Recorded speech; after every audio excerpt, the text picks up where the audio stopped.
Yesterday I tried to go at 9:30 to the gym and there was somebody there who spoke and looked identical to my dead brother. So I didn't even look him in the eyes 'cause I'm like, this Truman Show shit needs to stop. Stop. I walked in and my dead brother is standing there and then he goes, "Hey man," the way that my Michael used to. So I don't even look at him. I'm just like, I'm just taking a shower, man. He's like, "Oh, word," which is what he used to say. And I'm like, I'm not dealing. That's an alien. That's a shapeshifter, man. I'm not doing it. You fucking Total Drama Island me, where you think that they're voted off the island and really they were at the resort. Fucking showed up at the gym in the middle of the night. I'm like, no thanks. So I'm leaving at 10:30 tonight. I ate a whole Cumbies pizza, so I feel like I'm made of carb. I feel like a still life from the back rooms. So I just like walking, man. The key to fat loss is to just walk on the treadmill and don't stop. They make it way bigger deal than it actually is. They're like, you got to eat all this food and you got to do all this. They make it sound excruciating so that you're like, and then you just pay them because they said, oh, it'll be easier if you do my payment plan.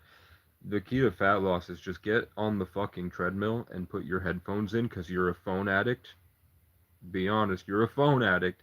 Just watch your shit while you walk on the treadmill, and then as you're going, you'll have impulsive thoughts all the time. Speed up, slow down, speed up, hit the incline, and then you can see how many calories you're burning. So you're like, I want to burn 5 more.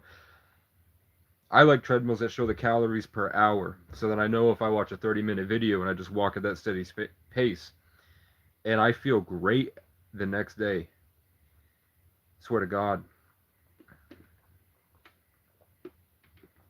Then you can worry about like your macros and boosting your metabolism and shit. Just shed all the weight off. It's just a mile is 100 calories. A pound of fat is 3,500 calories. Articulate Caterpillar just sent a bunch of red flags. Hold on.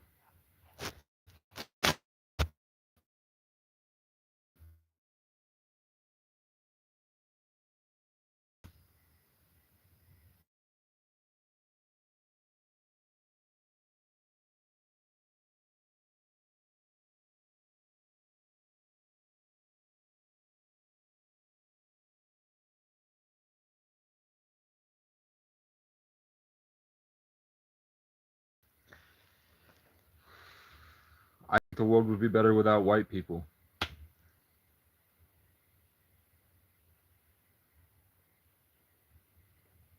They suck. They're prejudiced, they're judgmental, and they're retarded. Most of the shit that comes through their mind just turns into this garbage and then spews out because they think that they're better than everybody. So they don't question themselves.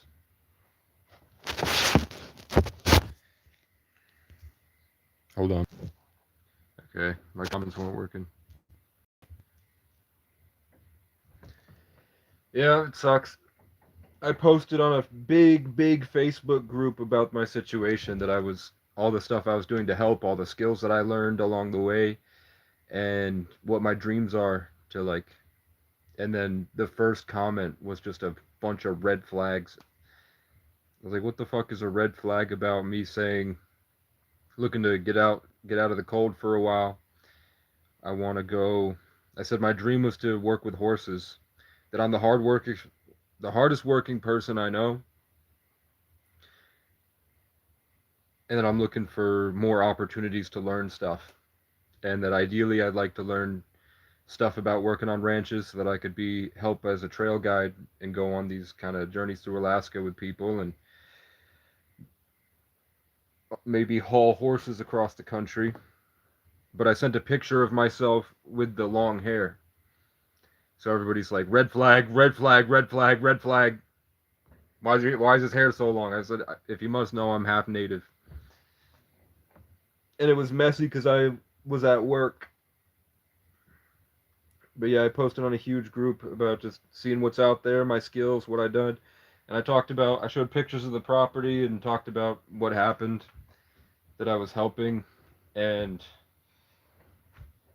there was talk of me getting possible like a percentage of ownership enough to make me eligible for what's called a homestead tax credit, which is if this is the primary residence of somebody, you get like a significant amount off your property tax. Whereas if you have a primary residence out of state, the property tax doubles. You know what I'm saying? So I talked about that, and I talked about how that made the next of kin for those old people very upset, and it made the people who have mentioned how much they want to sort of take all the logs and sell it for their kids, and the people that don't take care of the property but were trusted to but barely know the owner, um, how much that made them upset, and that now that the owners are very old, their daughters are taking control of everything and selling everything. And I said I didn't say that they want to kick me out. I said that I just don't really feel like helping them because of that. That they're sort of ruining the legacy of their father, and I was here to help their father. So, but all the old fat white people are talking a lot of shit about my hair, and I'm like, that's really like I talked about how much work I do. I talked about just it was humble. There was no crazy. I'm good enough to know when I'm crazy. I just choose to be crazy. I have a, there's no crazy things in there. It was just the hair. But I'm waiting to go to the gym, and I'm trying to get my trash here. I'm doing life path readings tonight. I feel like it. If you post your birthday, I am a. I don't know if I classify myself as a psychic, but other people say that I'm a psychic. People say some people say either I'm an angel or they say I'm the high. One time, my brother, who is now dead, woke up and said I was the highest form of empath possible, and that God was literally telling him that. And I was like, that's the night. He'd never seen me in any way that wasn't judgmental and competitive. So I believe it, that he just like, you're the highest form of empath possible.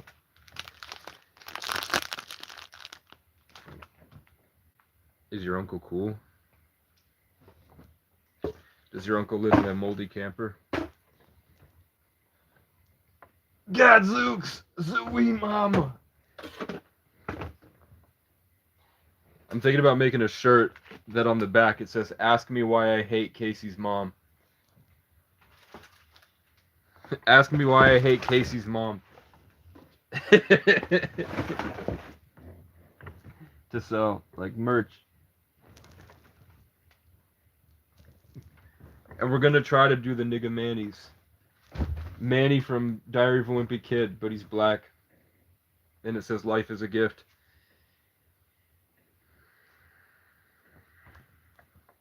You heard me? You heard me?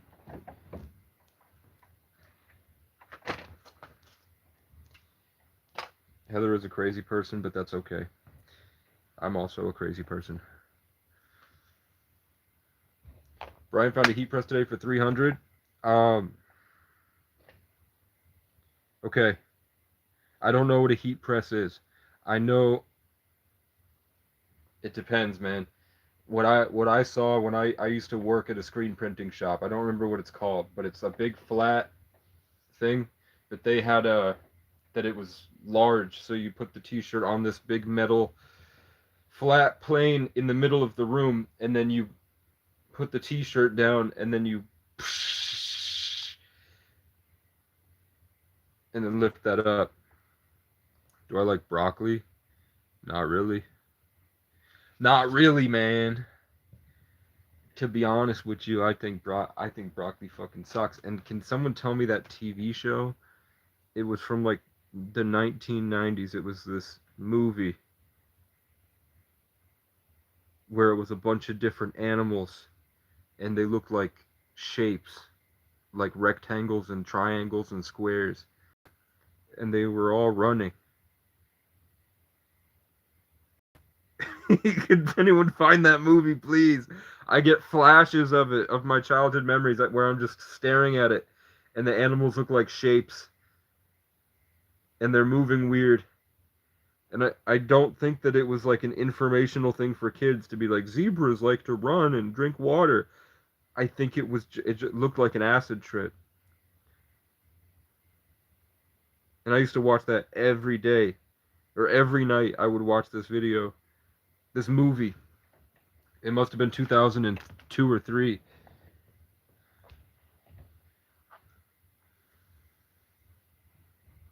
My favorite Land Before Time, thanks for asking. It was the third one with the fish. I like the fish from Land Before Time. I'm a big Land Before Time 3 fan. I know you wouldn't get that. You wouldn't realize that about me right off the rip. I'm running out of trash to clean.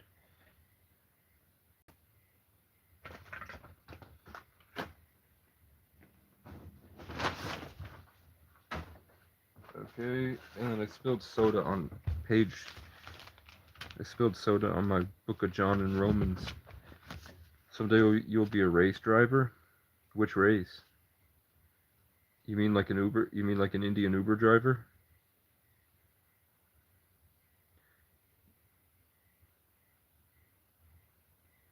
Simon Peter saith unto them, I go a fishing. They say unto him, we also go with thee. And they went forth and entered a ship immediately. That night they caught nothing. Profound. Absolutely profound. What the fuck? The Book of John says, one man, Simon Peter said, I will go fishing. And they said, we will also go fishing. And then they immediately got on a boat and left and caught nothing. That's part of that's in the Bible. That's quotable scripture. I don't like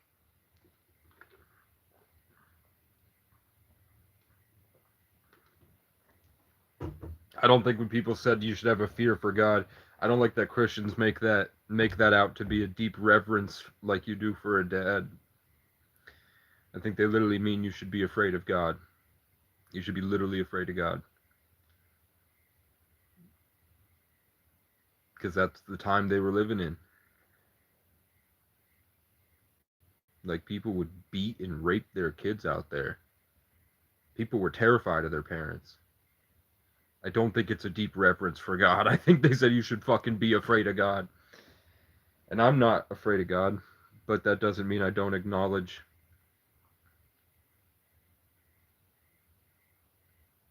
that I'd be punished for my actions, you know?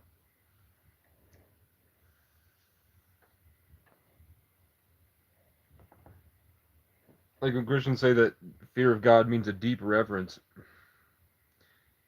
I'm not afraid of hurting my dad's feelings by hitting this vape. You should be afraid. Are you doing readings? Yeah.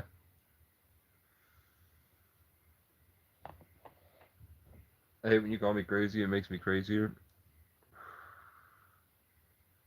Sometimes you be crazy, man. Sometimes I be crazy. People around me go crazy. And they don't believe me when I say, everywhere I go, they get angrier and angrier, and then they do me wrong, and I'd have to just keep going, and then they make it my fault somehow, and then they all turn against me, and then I have to leave. I tell people that, and they go, why do people fuck with you? Why do people fuck with you so much? And like, I don't know. I literally just go, and then shit happens behind the scenes, and then they all turn against me. I think it's literal demons.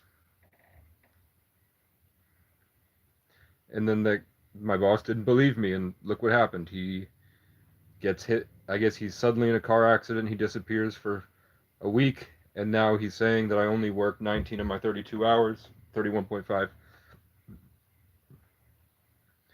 I got his kid stuff. I didn't want to work 8 days in a row. I was tired. On the last day, I had to stretch like every like 20 minutes because it hurt. But we were on a deadline, and he had really important stuff to do, and I was like, I could use the money, so I kept going. And then all of a sudden, wow, wow, wow, I'm served papers. I'm served papers from the property.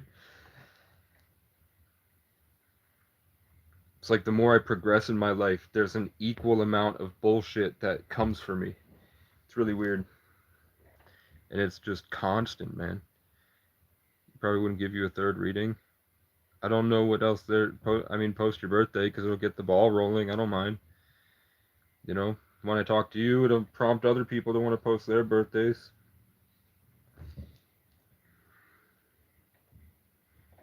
Yeard. Bro, I'm trying to. I think I might cut my hair, dude. I think I might cut my hair. Oh, yeah, you're a Leo 4. You're actually a Virgo, but August 8 and 4. So that is 12, 13, 22, 30, 30. You're a 9. You're a Virgo 4-9.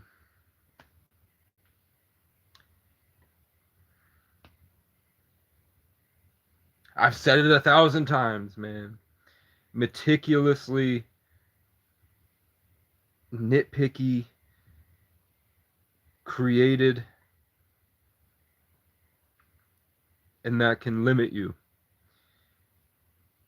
because of that stern control. The good thing that I've realized about Virgos, people say that sometimes people will say that they're the most powerful of the zodiac only because pretty much every other soul is going through individuation journeys where they have to like learn who they are and then challenge themselves and overcome that to discover more about themselves, and then they realize that they weren't themselves and then they change.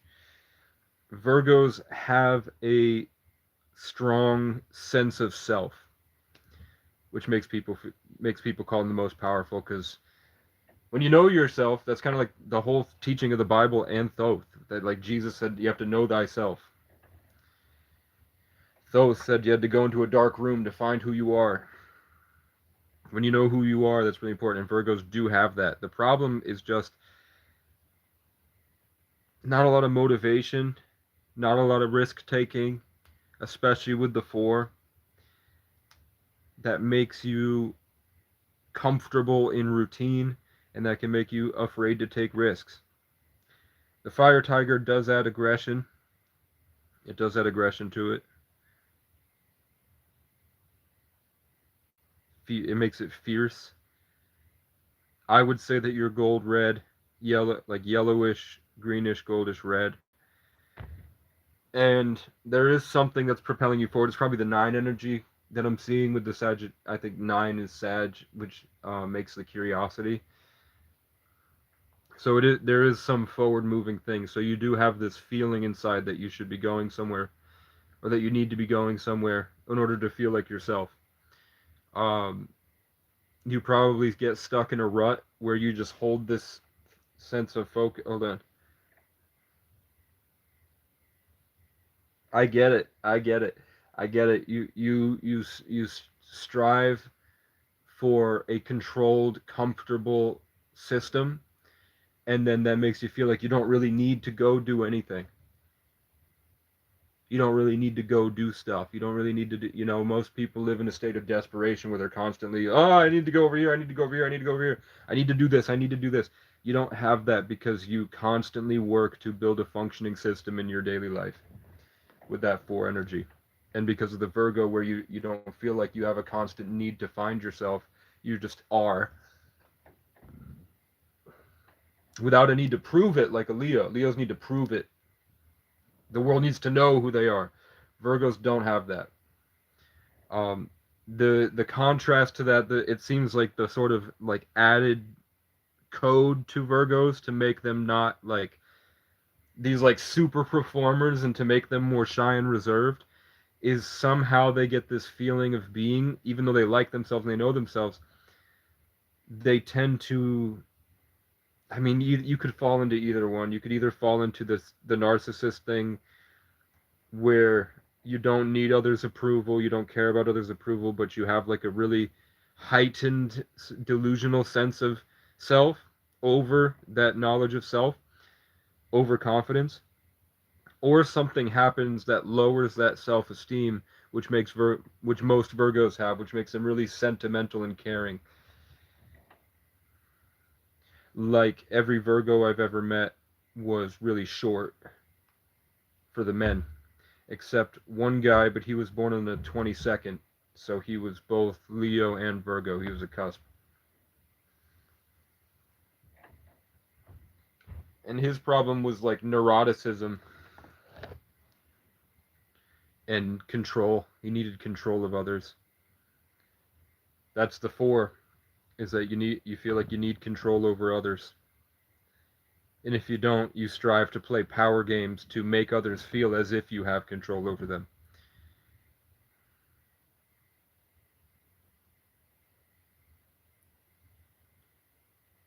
I'm convinced that the world out there isn't even real. I start working and the client's name is Liz. The same day there's a new lady at the gas station I go to every morning named Liz. This Liz at the gas station is constantly telling me I just have a bad feeling about this place. The way you talk about it, it's not good. You should work at this farm instead. They'll help you get your CDL. Then I buy a speaker from a guy named Jay. Then I go all the way to Jay, Vermont to pick up something off Marketplace. And then at the gas station, a guy named Jay starts working. My ex, when I was a brain dead vegetable, and she would cart me around like a dog after the car accident. She cheated on me with a guy named Jay, and then eventually she started cheating with a guy named Jimmy, but he goes by Jay. And I didn't know about that for years. I knew she would leave, and she'd leave for a long time, and I assumed something was happening, but I didn't. I didn't want to let myself believe it. So I had, like, the day before all this stuff happened, I had sort of made peace with what happened, and I no longer was angry at Jay. And I let it go. And then the next day, somebody named Jay gives me a really good deal on a speaker, and then I go out and get something from Jay, and then I come back and there's a new guy named Jay at the gas station, and then client's name is Liz. First day of work, so there's a new worker named Liz at the gas station. It's kind of weird.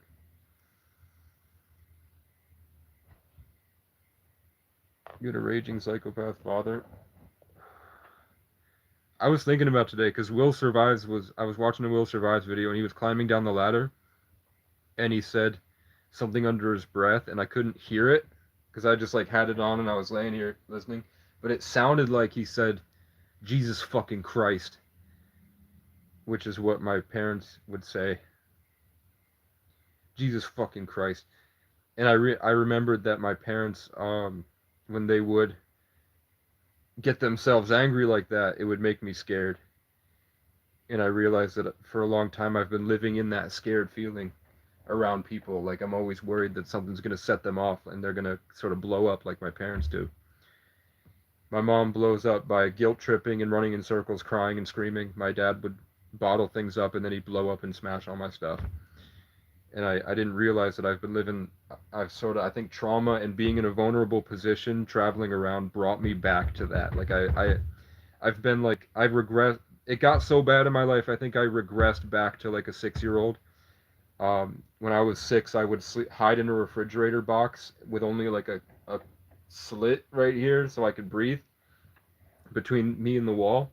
And then I would sleep in a refrigerator box in the bed up against the wall. And then as an adult, hiding in tents, curled up in a ball in the corner, hiding in the back of the car, curled up in a ball in the corner. Even here, it was huge. For the first time in my life, I'm going to sleep without the blanket over my head. I usually go to sleep completely covered with just my face open, completely covered in the blanket like this. If I don't have, like, if a girl's over, it's fine. But when I'm by myself, I can't sleep unless I completely cover myself. And I haven't had that lately. like for the past few months, I've been able to just lay down, and it's fine. But I think it's because I'm constantly like my self talk is just constantly reassuring me that I'm safe. Like I'll be laying here and my inner conscience is always coaching me like the door's locked, you're safe. The door's locked, it's okay. The door's locked, it's okay. The door's locked, it's okay. Because I've been in a tent and people would try to kill me and I'd have to fight people, or I'd be in a car and people would try to break in and kill me, or cops would do whatever they could to hurt me. So for a long time I've been like that.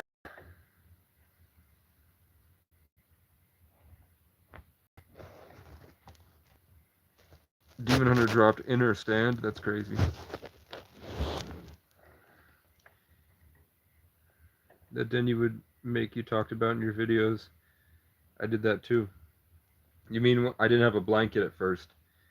I didn't have blankets, and I didn't have I was just in my Dodge Magnum, seats back, and I would sleep on top of the spare wheel, just like this. And then I would put the hoodie over me because it was -degrees, and then I would suffocate myself to sleep. And then eventually, I got my clothes out of storage, and I built a nest in the back, and I would crawl into the clothes so that people would think I was just a messy car and I wasn't there. And then when the car got stolen and I was in the tent, I didn't have sleeping bags at first, so I got really sick. But I would just sleep. I would take my coat off. And then I would drape it over me, and then I would curl up with the coat on top of me. Usually falling asleep sitting up like this, leaning against the tent wall.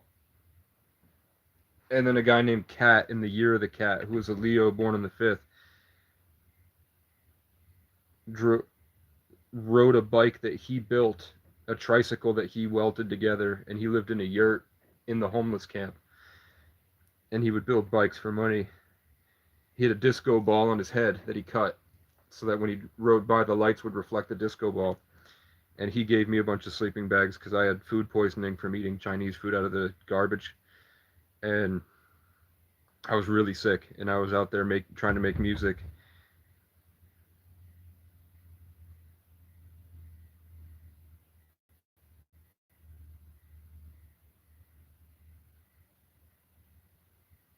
I'm trying to remember. I can do better than that bitch. I can be better than my friend. Give a fuck about your wrist. You and your whole clique can eat shit, human centipede. I got the game on lock. They all folded on the centerpiece.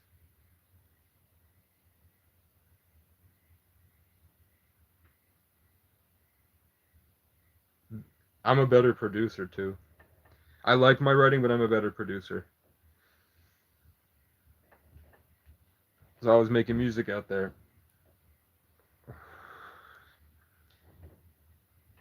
I don't even know how to describe what I do. It's really cool. I wish I could get access to those again. That millionaire beat is pretty cool.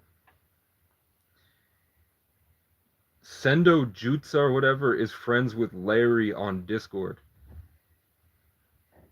That means that Larry has been watching and he saw Sendo Jutsu talking and then friend requested her on Discord.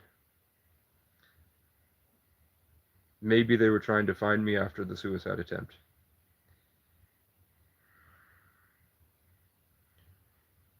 But I went to check in with Sendo and see, like, where's she been? And I saw that she's friends with Larry. Somebody just sent me a friend request.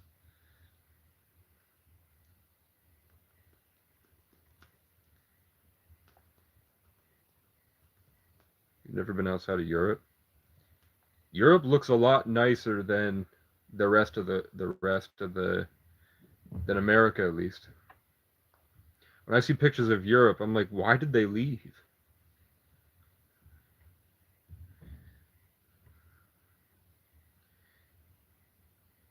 It was Masons trying to spread their empire, and they put out propaganda, and then people would show up and be like, this does not look as good as Europe. And they're like, well, you get back, so. And you barely made it here in the first place, so you might as well kind of stick around. Europe looks amazing, dude.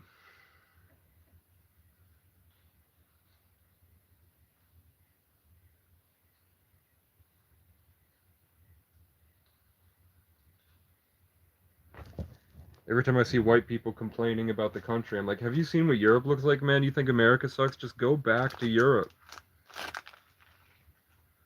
You'd have a way better quality of life if you moved back to Europe.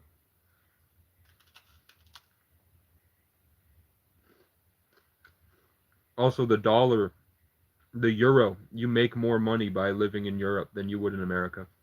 For the same amount of time, you would be making more money. So you could just go out there for years, save up money, come back much wealthier than the people who stuck around in America. The only thing Europe doesn't have is thick Latinas. That's the only thing that keeps me in America. Is I'm like, if I go to Europe, they're going to look like inbred cave monkeys, and I'm not going to like it.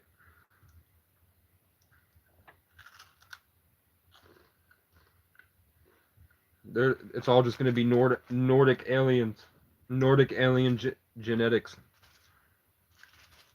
and no indigenous people. They get the blueprint, the Siberians.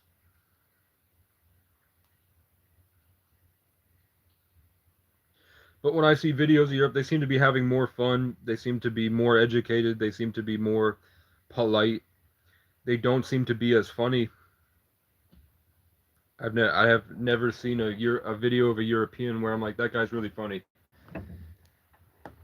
Never in my life have I seen someone who's from Europe who I think is funny. I don't think Ari Matty's funny.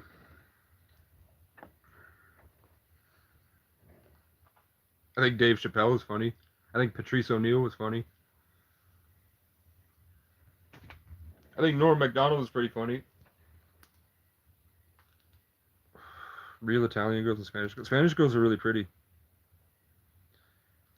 And yeah, there is Africa's like just across the river. Like I think you can see Africa from the southern part of Europe. You can just see Africa right there. So yeah, that is true. They do have some dummy thick baddies out there. That might be cool. I'd have to unretard myself and learn a new language. I have to learn more languages.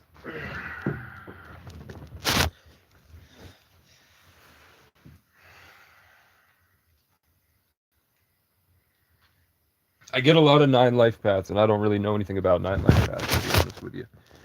At all, man.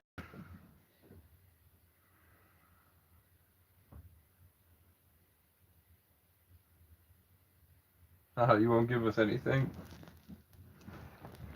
Well, your ancestors heard about the New World, and they were like, this world's fucking amazing. Why would I leave? So that's pretty cool. Or there was a bunch of cowards.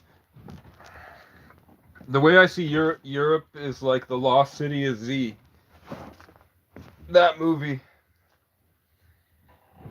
Ugh.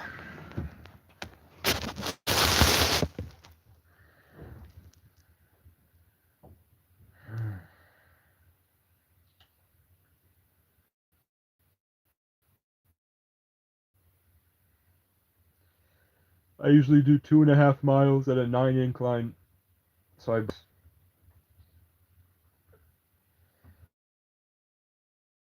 if I didn't eat that pizza, it's going away pretty heavily. That shit's gonna be fire, man. I don't want to work at the. Every time I drive by the dairy farm, it smells so fucking bad, dude. I don't want to go. But they do need people, and they said they'd pay well, but it's really hard work. I was trying to get a job as a carpenter's helper. They didn't respond. I posted on a group, which is a huge network of people working on farms across the country, and I'm getting a bunch of fat white people posting, talking shit, trying to get people to not like me. I'm like, is it the hair?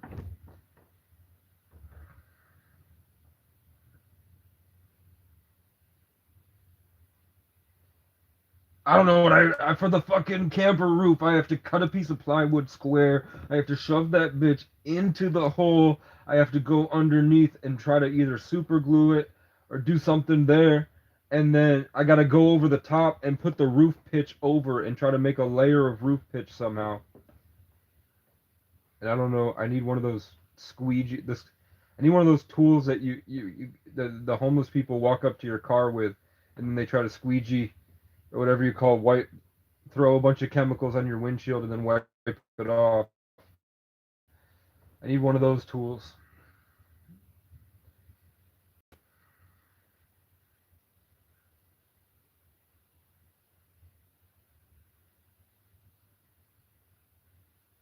Dude, I don't think my parents had friends.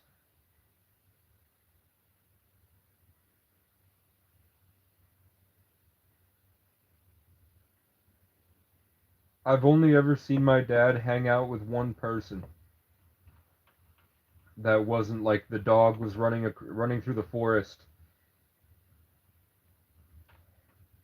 until I became older than 18. Then he had Craig and Melanie. But before Craig and Melanie, I was hanging out with two girls at the lake, and then I walked back to my house, and on the way to my mom, where my mom lived deep in Whitingham, Vermont, at just this random, side, this like small home on the side of the road. My dad was just sitting there, and I was like, "What the fuck?" He was hanging out with Kevin,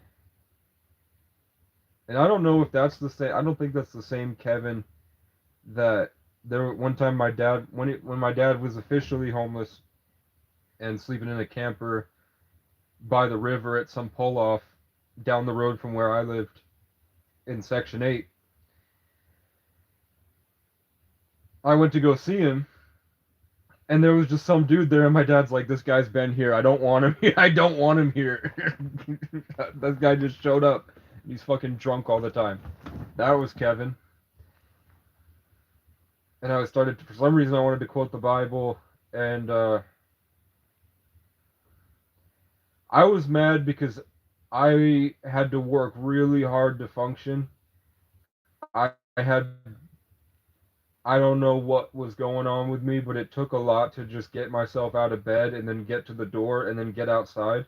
And then I did that every day, about 150% effort every day, all day, just to try to get myself back to functioning the way I was before the car accident. So then when I got a car and I got to see my dad and stuff, I was kind of, cruel to him a little bit. And back then I thought it was like being tough, I guess.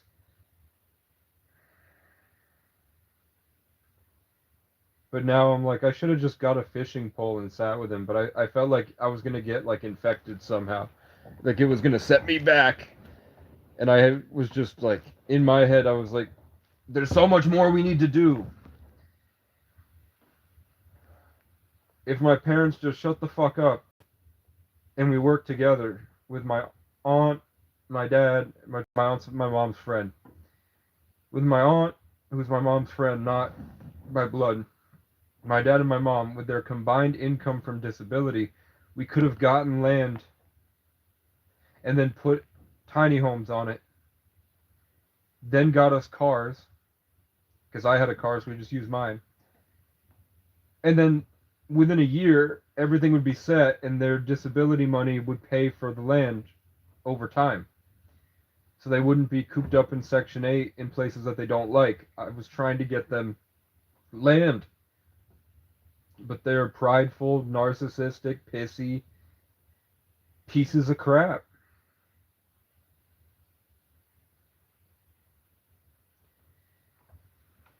So they do what you expect them to do. They get jealous and angry and bitter and butthurt, and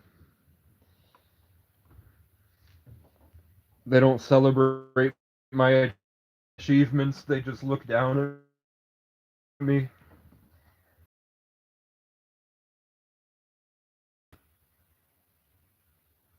It's just white people shit.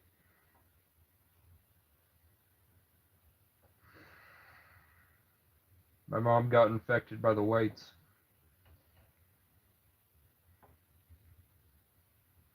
And I think my dad would be really cool. I don't know how to fix it. I think that he's probably gone through his own character arc. Today's his birthday.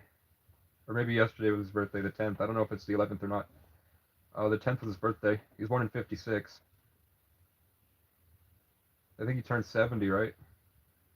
Yeah, it was my dad's 70th birthday yesterday. The last time I saw him, he pushed me into a wall. Then he kind of went to go do it again, and I punched him once. Then I tried to leave. He chased me out, grabbed me by my hair. He didn't chase me out. I was already out the door, and then he ran out, grabbed me by the hair, threw himself on the ground, and tried to choke me. And I put my fingers in his eyes, and he didn't stop. So then I just bent his finger back, and he ran off. And then he didn't get in trouble, but I got a felony. And they wouldn't even look at the camera footage. And I figured out what it was. I figured out where the animosity comes from.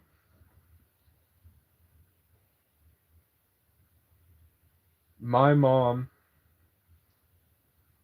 one time I punched her door. Not hard, not through the door, just like, and I hit it. It was a stressful situation. I was going through a lot. It created the tiniest little dent because it was just a hit. I was mad about something else. And I don't like scream at my mom or anything. I'm not like a brat like that. I was stressed about a bunch of other stuff. Like my car had just broken down. I had just gotten out of the hospital for a suicide attempt. I was really stressed. Trying to make music, trying to get another job. They had me on and off lithium because they thought because of the suicide attempt I must be bipolar. So they had me on like this thing that made me so I can't think at all. So I just and I hit the door a little bit. She freaked out, called the cops, and the cops dropped me. But that was it. It's not yelling at my mom. It's not screaming. I'm not a violent, crazy person. It was that I was struggling to think, and it made me really, with all the other shit I was stressed out about. I just went to the door, made a little dent. She wasn't. It was my door to the room. She was out in the living room. She called the cops because she freaks out and calls the cops, and then she exaggerates everything. So it was that. Then,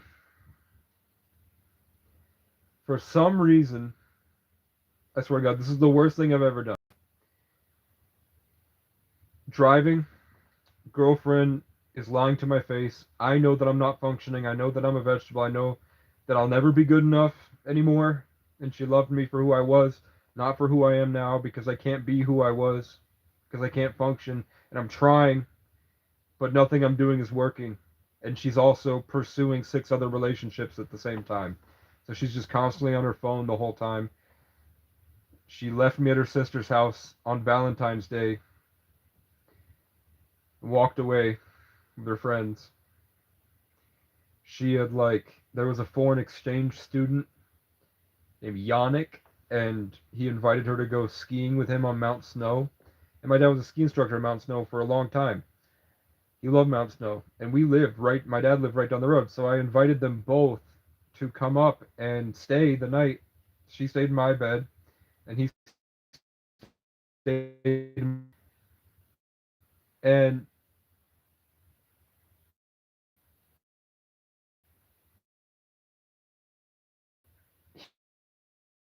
he fucking, I was in the back seat of the car, and he's in the front seat, and he looks back and goes, "I'm taking your spot." So it ended up I didn't know she didn't have her seatbelt on. But she didn't have her seatbelt on. It wasn't like she was bleeding. We weren't going very fast, but she's still kind of ditzy, I guess. So she didn't even brace or whatever. She just bonk. So I was like, "Fuck, I gotta make." I don't know anything about much right now, so I made sure she was okay. She's completely fine. No, nothing bad happened, but I was really stressed out about that. But that's another thing to add. But after that, when she was officially full on cheating and she liked how it felt, I'd been with girls that liked how when she cheats on the guy, and it makes the guy seem a type of way. Um, less than or they're getting one over on him. Like how many videos have you seen scrolling on your algorithm of pictures of the girl having sex and they're sending it to her boyfriend as she's cheating? She was like that. And I've been with girls like that, so I'm like, maybe it's karma. But I'm like, the only way to make me like that was to destroy my brain. That was pretty cool. The only way to make me not the best option was to completely destroy my mind. Um, but after she started cheating, she started making up that I was violent. She would go home and tell her grandmother that I hit her, and I never hit her.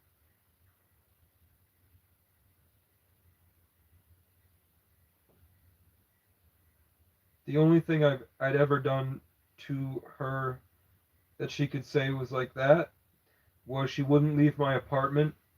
I was sick of having her come over and lie to my face. It had been a year and a half of her just seeing whichever guy she wants and then coming back and essentially living with me. So I just kept saying, get the fuck out of my house, get the fuck out of my house, get the fuck out of my house, get the fuck out of my house, get the fuck out of my house. And she wouldn't. So eventually I walked over and I didn't yank her, I didn't hit her, I didn't do anything. I just gently put one arm around her back and one on her leg, and then I lifted her up over my shoulder to carry her, put her outside, and then close the door. And then she squirmed, I had to stop, and she fell onto my bed. And I don't think she was hurt. It was a bed. But she, even though she wasn't hurt at all, she said, when are you going to stop hurting me? And I was like, what are you, I was like, what are you talking about? And then the next day, my neighbor puts a paper for domestic assault charges. That if either I or she wanted to file it, they slid it under the door. But then, all of a sudden, one time we were having sex at my apartment, and then 8 cops show up, knock on the door, pull her out, and are trying to coach her into telling them that I'm violent and abusive, and that she's terrified of me. I look outside, and her grandmother is like smirking, really happy about what she's doing, and staring at me through the window. And in my mind, I'm like, I've never done anything. What the fuck? Turns out she was going back to her grandma and telling her like horror stories that weren't true. And I think it either that she's a pathological liar, or it was something to justify that she felt guilty about seeing other guys all the time. She was like vilifying me in her mind, like making. I think she started making things more than they were, or making things up, and then she would take that on these huge journeys, and they would become these things, and I really believe she thinks that they were real. I would hurt myself, like I would cut myself, and that wasn't even when I was with her. That was when I was like 16. But I would like when I was with her, took all the pills in her medicine cabinet once, and tried to overdose in her on her bed. I had hung myself twice. I tried to jump off a bridge, and I did cut my wrist open and tried to bleed out in a bathtub, but none of that was while she was around, except the pills, because she walked in. She came back from work, I think.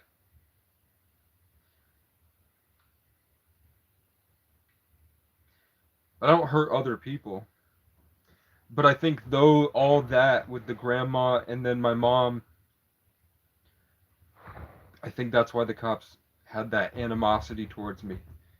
When eventually my mom lied to the cops again, saying I have a grenade and a bat and I'm coming to kill her. And they show up and I'm charging my car battery. I think that's why what happened. They really believed that I was like a violent, crazy person, and I'm just a what did the therapist say? A savant with a mind that's been conditioned to attack itself. So I can't really do anything with it because I've been conditioned to that what would be genius thoughts ricochet back at myself is essentially what they said. Like I'm trapped in my own mind, I guess. And then when I figured that out and I fixed it, now the crows freak out. So I don't know. I think it might be. It's more than just my mind. I think that we're in something. I think that we are inside of our own minds and our own individual stories, and it's like a simulation.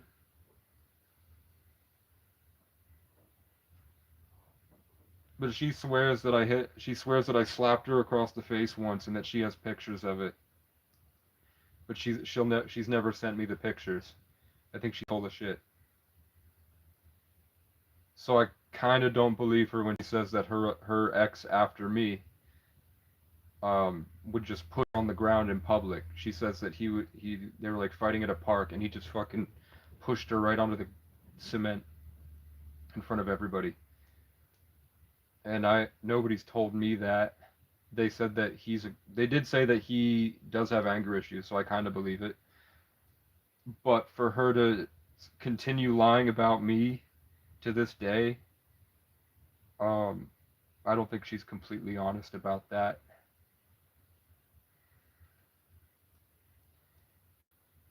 Her ex after me was a psycho, though. He would sit outside my apartment drunk and staring at me through the window, and I wasn't even there. He thought he was staring at me, but what he was staring at was a Bernie Sanders mask that I put. I had a Bernie Sanders mask that I would put on the couch, and he would stare at that through the blinds and think that that was me sitting there, and he would sit there drunk and fighting with her and staring at Bernie Sanders, thinking it was me. That guy was nuts. He thought he was in. He thought that we were in competition for a girl named Raven for the entirety of high school, and Raven is one of the. To me, she's not attractive at all. I never gave any thought to that person, and he was convinced that we were both competing for her love. And I was like, "Did you see the girls I was dating?"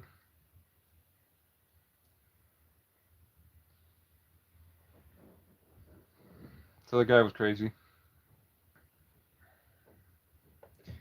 You were here for 2 months and I never once seen any violence from you. You were a lot of fun and the kids loved you. Thanks. I got a bunch of mosquito bites and horsefly bites today.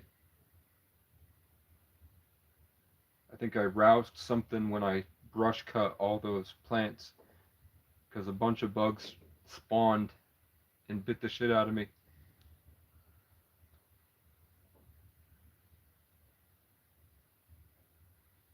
I might get permanent nerve damage from these vapes, I was told. They might permanently shrink, like this, the excessive nicotine permanently shrinks your blood vessels after 5 years. So I'm almost at a year of vaping. I need to stop. I still have time before any real permanent damage.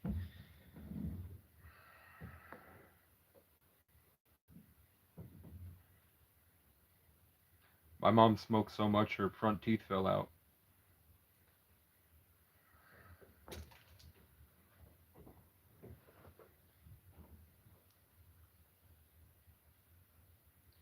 How you doing? I'm all right.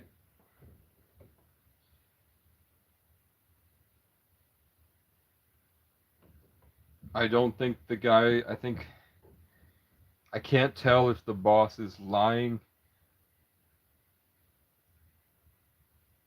Why would they say I didn't show up when I did? She said I didn't even show up on Monday, the 27th. And then there's no receipt for the 27th. But I was there. I know I was there because I had to schedule a marketplace meetup for after work that day.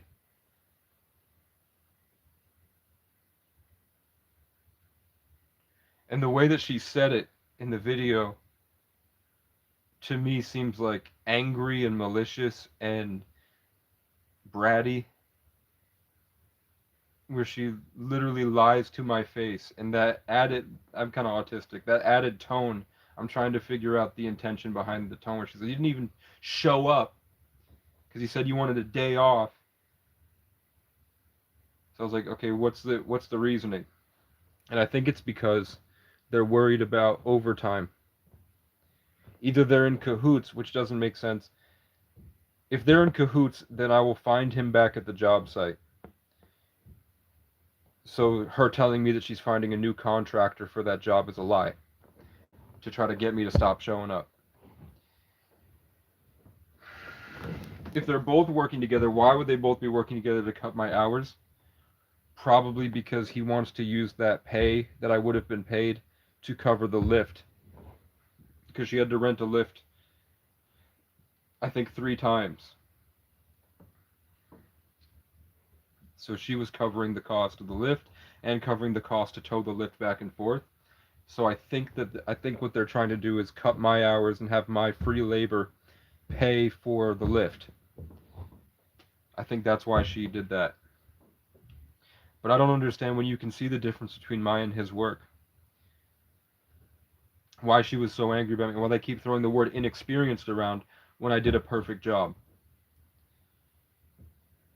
That's what I'm concerned. That's what I don't understand. I think that I mean, to me, it looks like they are working together against me, which makes it really hard, but I have the measurements of what I did. It all depends on if that's enough, because I can prove that it's literally impossible to do what I did in any less time than I did. I did almost the fastest possible for the job, because I just went at a steady pace the whole time with my music in and didn't stop. At the end of the day, I would walk up like 50 feet, take a swig of the orange juice, hit the vape, and walk back and keep going. Whereas most other people are sitting down and taking breaks and chilling because it's hard work. I just kept going.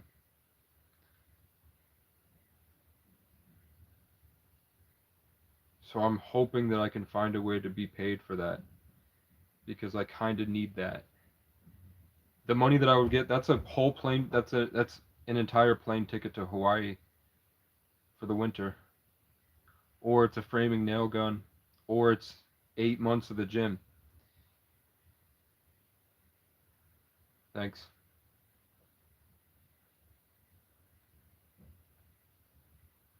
I don't know if I'll ever be able to make the songs the way I want them because I'd have to get into a studio to do it.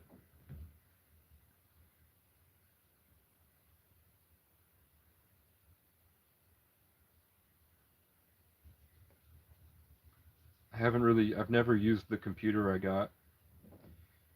I could try to set it up at the gym.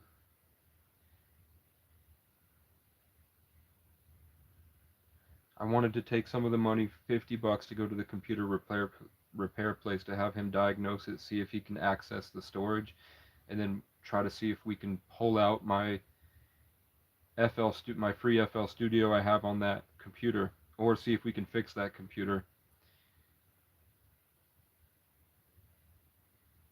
so that I can access at least what I have left and be able to continue making those music. And then on this computer, I don't know, it's got 16 gigabytes of RAM. I have to go look to see how many gigabytes of RAM I have on the other one to see what I'd be capable of making.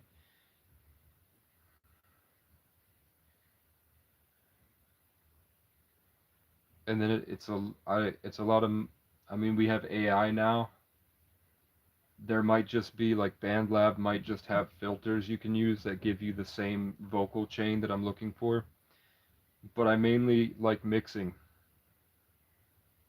Mixing was my favorite part about the whole thing before I lost my computer and I started writing just in my head out there. That's when I really got into like the full song itself. But before, I just really liked mixing and innovating while also keeping it um, better, what people expect, but better and unique.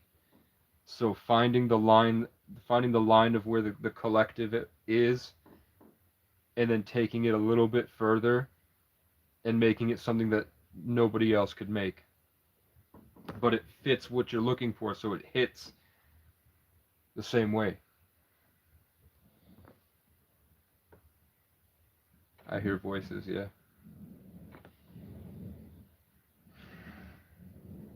Spirit's been telling me to go out and record it for days, but I didn't. Spirit really wanted me to drop that on August 8th. To go out there and actually do it.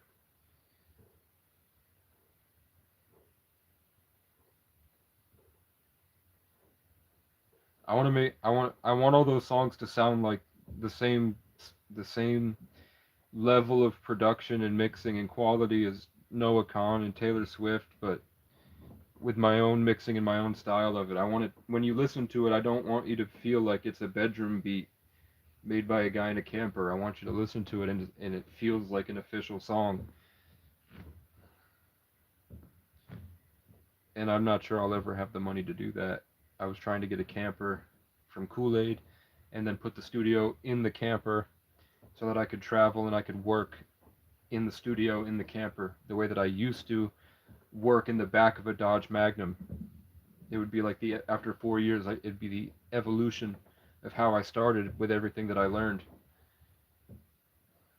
I don't think Kool-Aid's gonna give me that camper for anything less than $3,000. I don't know how to make 3 grand. I guess I could do 3 weeks of work, sacrifice the rest of August, get the camper, but I'd have to pull 12-hour days. If I push them for 20 an hour and I go to the dairy farm and I just smell like shit for a long time and I try to do 10-hour days, I'll hate it. But if I could do 10-hour days, $200 a day, 5 days is 1,000. 15 days, I'd have 3,000. So by today's the 11th, by the 26th, so probably September 1st, I would have it. I'd be able to buy the camper at least, and then I'd have to get gas and insurance, and then I'd have to pay the car off with the next week's money. So in a month, I could have everything fixed, but I don't know if they'll hire me, and they could kick me out of the property any day here. I don't know what that is.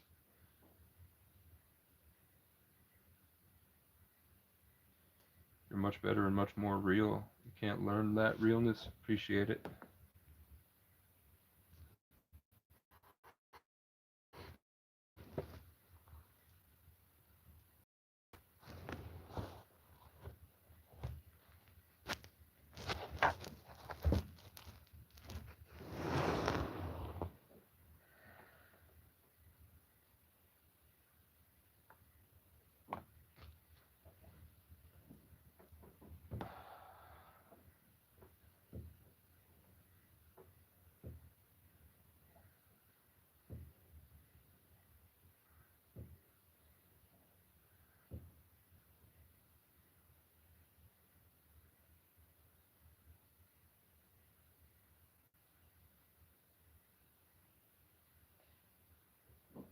I need Adderall, is really what I need. I just have ADHD. Everyone's like, you're a schizo, you're crazy. All that. It's literally just ADHD, dude, and PTSD.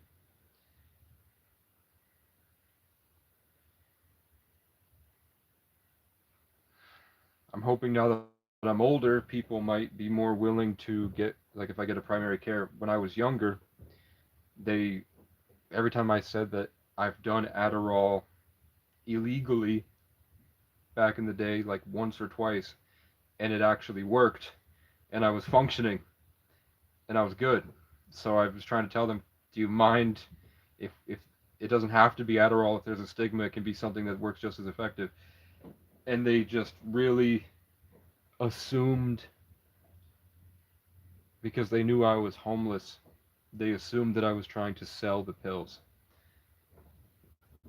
So they would basically tell me to fuck off at that PCP. But I needed Adderall, man. Every time I've done Adderall, my mind just works.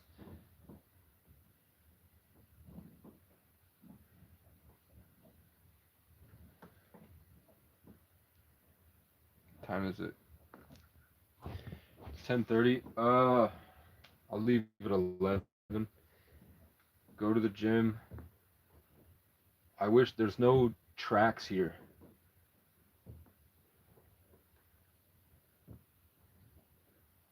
I really want to go at like 7 o'clock to sundown and just walk on a track. Try to do 2 to 5 miles. And I don't trust. You know what I fucking hate, man? Sometimes I go through these back roads this summer and there are people running. It's been like 3 times now that there's some guy, some middle-aged white guy, maybe 20 to 40 white guy, and he's running in the middle of the road, of this small dirt road, and he sees me coming from a long ways away, and he doesn't move. He stares me down, so I have to move out of his way because he knows I won't hit him.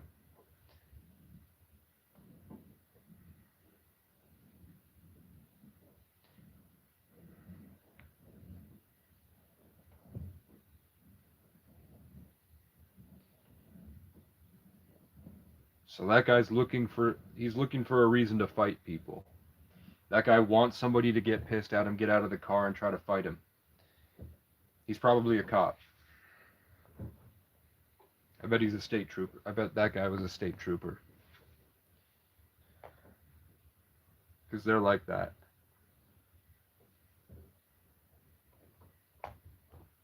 Psychos.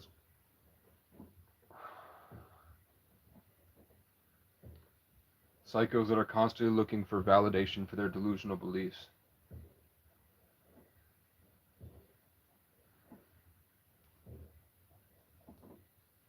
Like, the normal thing is to be like, what a fucking loser, and then just keep driving. But in his mind, he's like, oh, I fucking got him. He had to move out the way.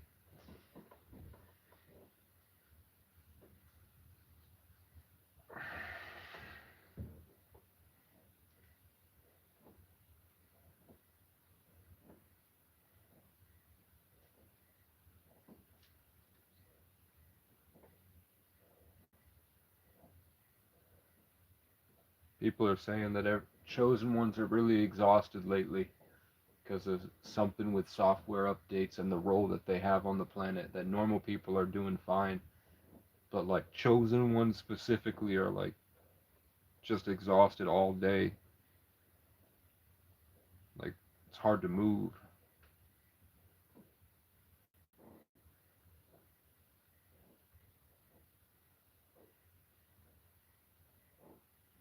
I think that our consciousness is like software and it gets updated.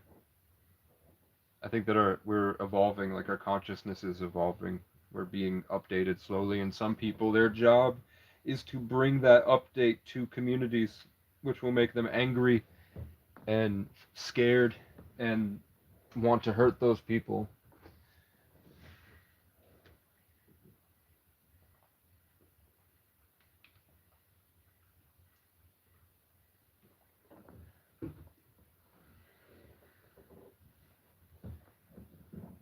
Well, when I'm scrolling and I see random videos of like psychics speaking to rooms of people about aliens, they do mention several times over the years that the presence of aliens themselves gives us the same feeling as imminent death, because when we die, we're brought to that higher state of consciousness, which is scary.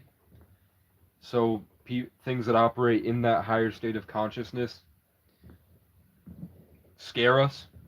It gives us that same instinctual feeling, which is why in the Bible it says that Jesus made people afraid.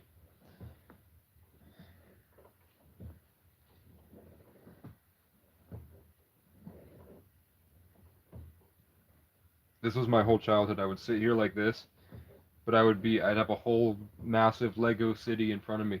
And I can't even remember building it. I can remember what it looked like. I don't remember building the roads. I don't remember building the houses. I just remember being in there and then seeing what I built. I can't remember building anything. I remember that I liked using the same parts for the arms and the legs so that the Bionicles, would look even.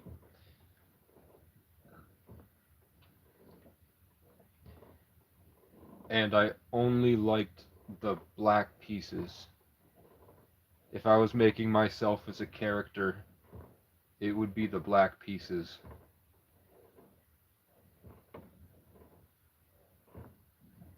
and I'd always give him a big mace or a hammer. And then everybody else, like his sidekick, would have the taller, longer leg pieces.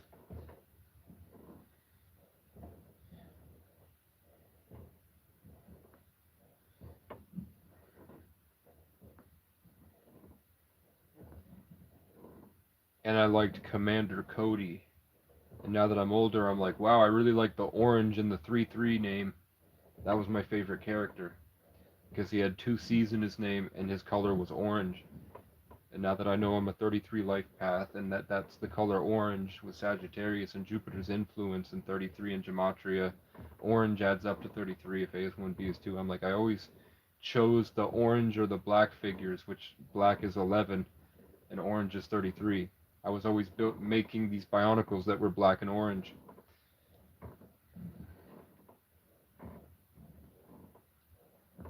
Literally had a tarot reading yesterday that says that she saw Rey from Star Wars, but she mistook her name for Kai, and then says that I'm an ancient tree, and that I'm taken from places and moved to other places, seemingly by force.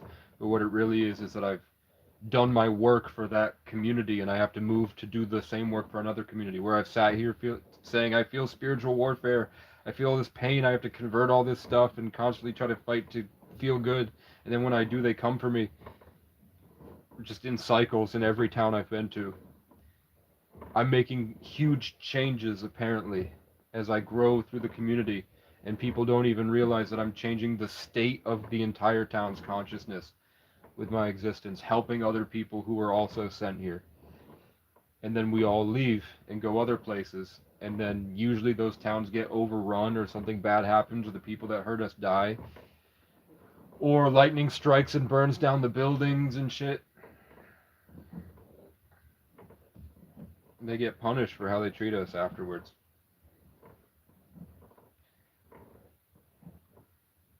They give the owner of this place a few, like 6 months to live every 6 months. Every 6 months they say, well, we give you about 6 months, and then he's made it 5 years of 6 months.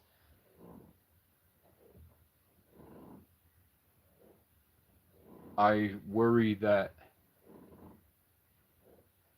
forcing me back out onto the street might be the last thing that guy does.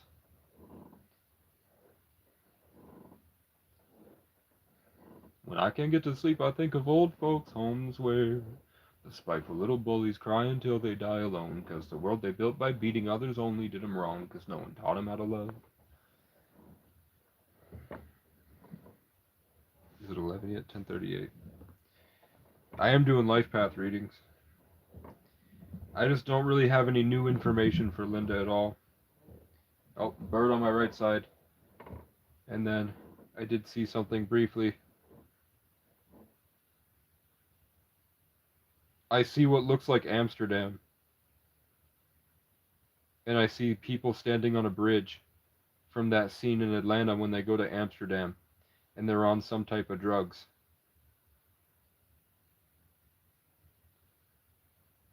I just see that if you expect things to go well, then things usually, there's a greater chance of it actually going well.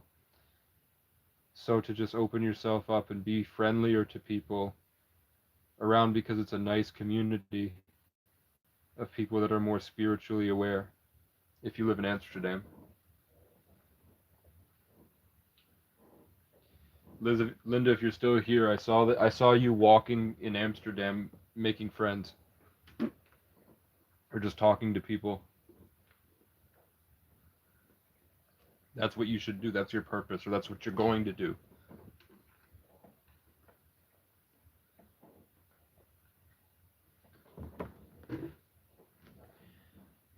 I hear voices in my head. It gets worse when I get out of bed. And I don't trust that I'll find a love who understands. So leave me be and let me smoke my cigarette. 'Cause deep inside I'd rather be dead. 'Cause I make choices that lead to dead ends, led by a broken mind afraid of itself. And I just can't find no one who can look at me with respect.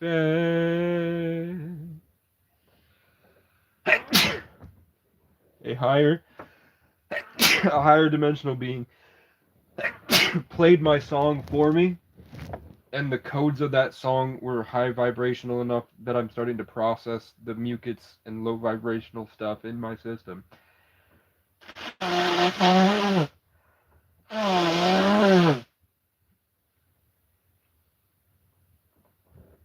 And they're showing me that the tornadoes coming are because we're approaching Aquarius season,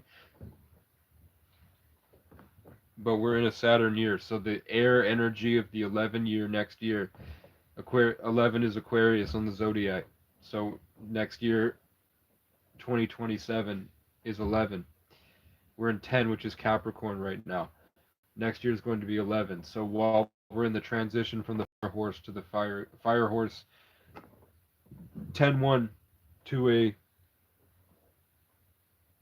fire go 11, that's why we're being hit with tornadoes right now and severe storms and winds.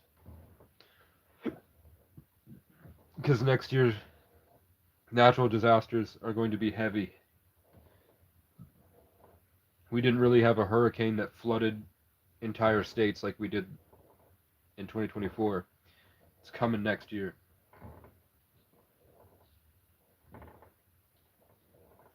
This is a year of building things and watching Saturn crush them in any way it can. Next year is the righteous truth. The epicenter of the earthquake, the tornadoes, and the hurricanes.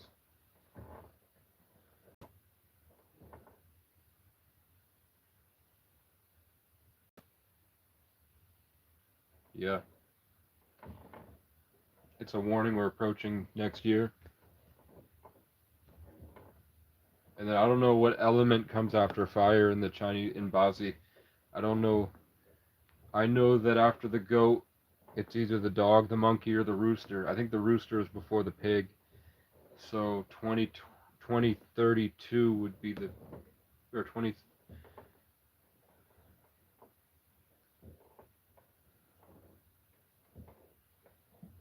I don't know. I don't know what the element of the year will be in 2020, 2028, and 2029.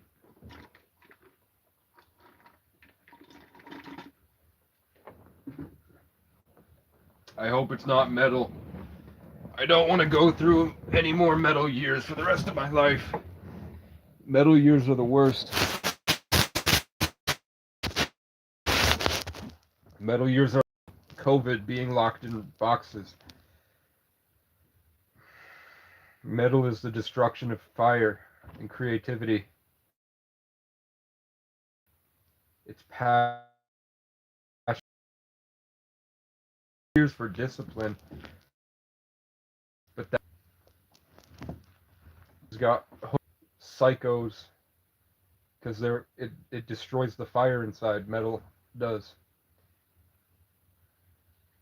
They're discipline building years, which is why once we hit the water tiger, drill music was created and really took off. It really was there in the. It didn't get emotion. That's why everything was like robotic FL Studio bedroom beats that were trash, but everyone celebrated it because it was metal. There was no creativity.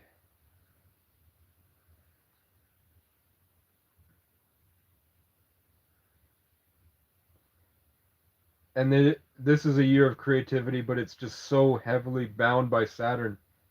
Next year is when creativity takes off for the next. But no, something's going to happen in 2028, 9, 30, 31, where the fire and emotion does go back away.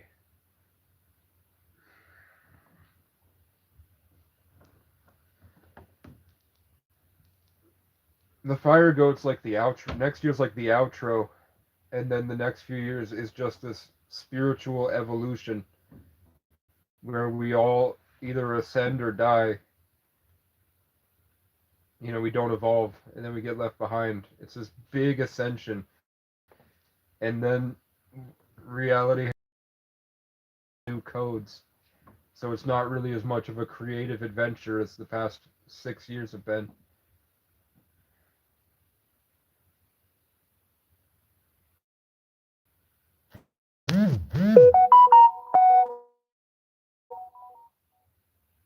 Cash App?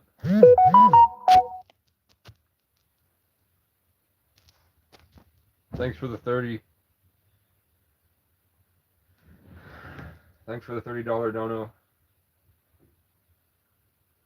It's gonna go towards gas.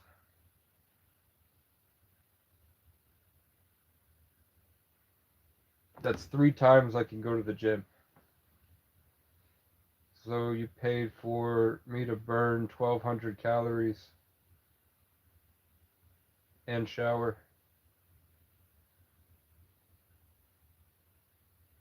Friday, I'm going to a carload full of white landscape rocks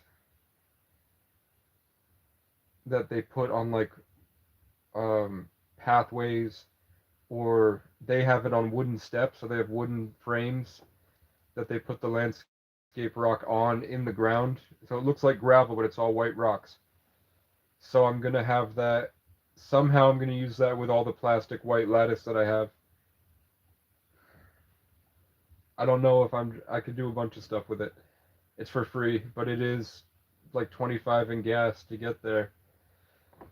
So I'll say that's going to that to get all these landscape rocks that I'm gonna put in totes, and then come here. And I don't know what I'm gonna do with it. Either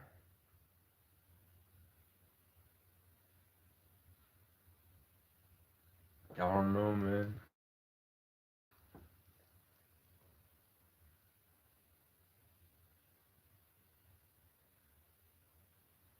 But I know Aquarius guys all have psychotic, controlling, usually sexually abusive, emotionally abusive mothers. That's like one of the first things that when you learn about Aquarius moons, that's like the first when you watch all the videos on Aquarius moon, it comes up. Aquarius moons have these like disgusting mothers because it pollutes the vast expanse of emotions and always tries to control that vast expanse of emotion. But because the emotions aren't processed emotionally with feelings that are processed logically, it makes it so we sort of self upgrade to really high vibrational energy that they subconsciously pick on and try to destroy. Constant guilt tripping and energy siphoning, like putting a. I was told by an angel that my mom has a picture of me on the freezer, and every time she goes to get food and she looks at the picture of me, it's an accidental spell where she tries to consume me, and then that trickles in, which is why I constantly feel like she's like projecting because she's always staring at my face and like sending me energy, and it's torture because of the trauma from her lying to the police that opened the boundary in that ritual, and then she tried to hold it over me that she would lie to the police whenever to give me felonies. Very controlling. So on August 8th, an angel explained that to me, and I said, well, why don't you stop it? And I got nothing.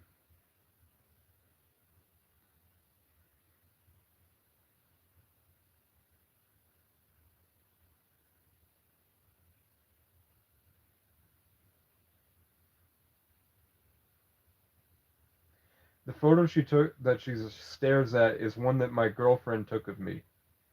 And my mom was there, but she was in the car, and I was hanging out with my girlfriend.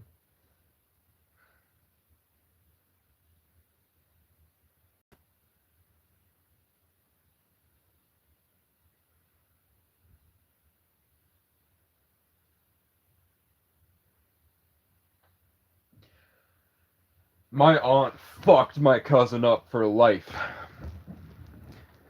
My aunt fucked my cousin up psychologically, babying him and calling him Deathine. Fucking just, I don't know what went on because I lived alone. And my parents are like that, but they are also very intelligent. Even if they're completely dysfunctional, they're also very intelligent people.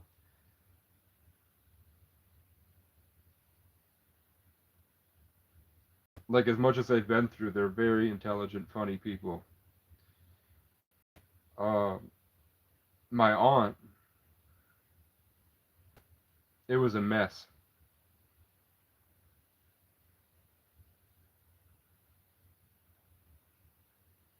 My cousin would hold his shit in when he had to poop. He would hold it in.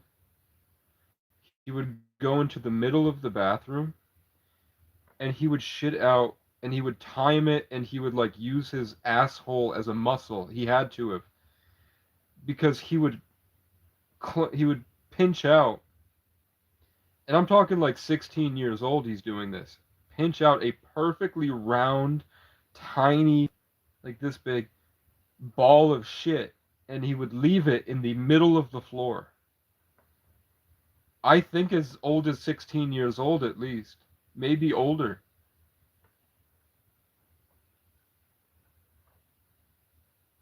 When I tell you how fucked up my family is, like, think about that. What happened? Where in raising that child did that get instilled? To shit a perfect sphere. I hope he's not, I hope he wasn't rolling it around in his hand and then leaving it in the middle of the room. But when you ask him why, no answer at all. He's not retarded. He's a normal kid. He's got a lot of fucked up things, but he's not retarded. He's not like, like you wouldn't look at him and be like he's got some major issues. He seems like a normal dude. That dude would shit a perfect ball and leave it in the middle of the room until, like, I think in high school as well. My cousin would shit out a tiny little clump of a perfect circle, and I don't know how he made it perfect, and he would shit in the middle of the room, and he would leave it there into high school. He would leave balls of shit in the bathroom that were tiny like this. He would squeeze out just a little bit, pinch it, and somehow it would be perfect. So he must have been rolling that shit in his hand or on the floor with his foot or something, and then washing his hands, hopefully. And he has the audacity to think that I'm the one with the problems. Nigga, get laid. Get laid, loser. Holy shit. Even at my lowest in life, I was still going on dates. Even at my lowest in life, girls were still interested in me, man. And he's not an ugly dude. I think he needs to get the fuck away from his mom. His mom ruined that kid's life. It's a weird fucking relationship, and she's got some bad problems, man. She's got some bad problems. They're obsessed with, they're the poorest people. You couldn't be more poor than my family. If not for government checks every month for welfare and disability, they would essentially be this less than people in third world countries, because people in third world countries have social lives and friends and they do things and they walk around the village and they get exercise and they have fun out in nature. If it wasn't for government welfare, they would be retards compared to third world people with like IQs of 55. They are less functioning than the Somalian villagers that have 55 IQ. My family fucking sucks. And they think that they're better than me. And the power games is just so fucking weird. It's so weird. They try to make it so you're walking on eggshells around them.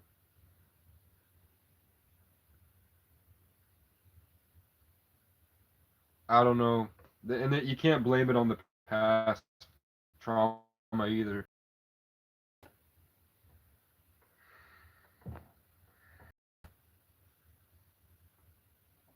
When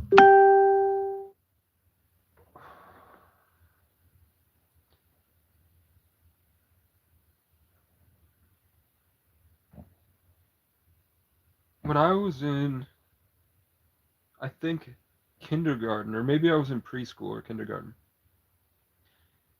the girl next door was my age, and I just wasn't hugged as a kid, and I was an only child, and I lived in complete isolation. So when I would hang out with that girl, I noticed that she just smelled really pretty. She wouldn't put on perfume or anything. It was just like probably pheromones or something. And I didn't know how to. I didn't really know what a. I don't think I really knew what a hug was. To be honest with you, I don't think I really understood hugging. But when I was up there, and I was like 6 maybe, like I was between 5 and 7 years old. So what I wanted was a hug from her.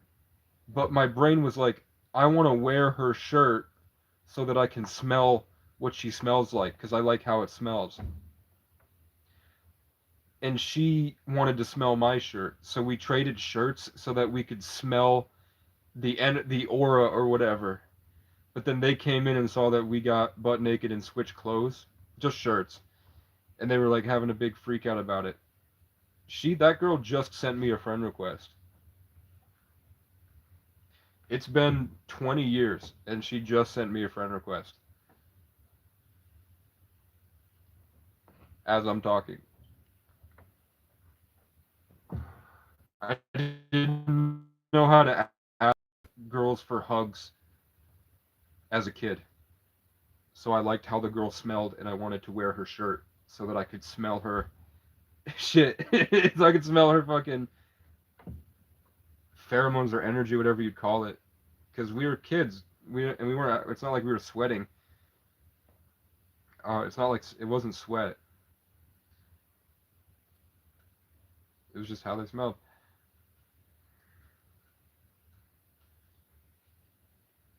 I think Bill Clinton and Joe Biden feel the same way. Joe Biden felt the same way. He goes up and sees like a fucking sorry.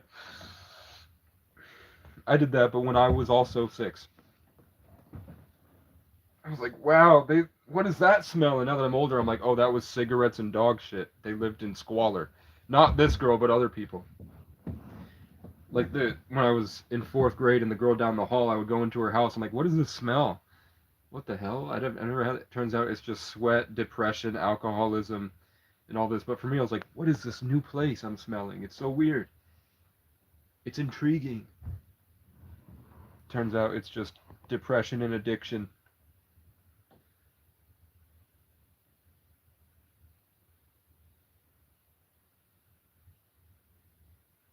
Like now that I've been out here homeless and like I spend a lot of time wearing the same clothes. When I finally switch my laundry over after like 2 months of wearing the same pants, and I smell my pants, that's what my aunt's house smells like. My aunt's house smells like clothes that have been sweated in for months. And I didn't know what the smell was. I just thought that's what it smells like there. Now I'm like, oh, it's because they don't shower. Sometimes my cousin would go, the shower's right there. Sometimes he would go 8 months without a shower, I think. I think at one point it had been years. Like it was a big deal when he was 18 and he started taking showers.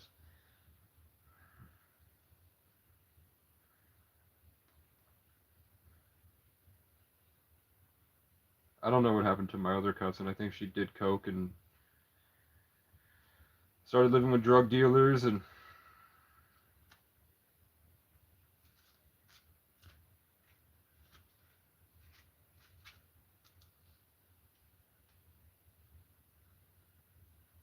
like I look back at my life, I had love stories. The people that thought they were better than me, they didn't have love stories. Like her love story is that the I don't think it was Javon, not to sound racist, but I think it was the other black kid that lived there.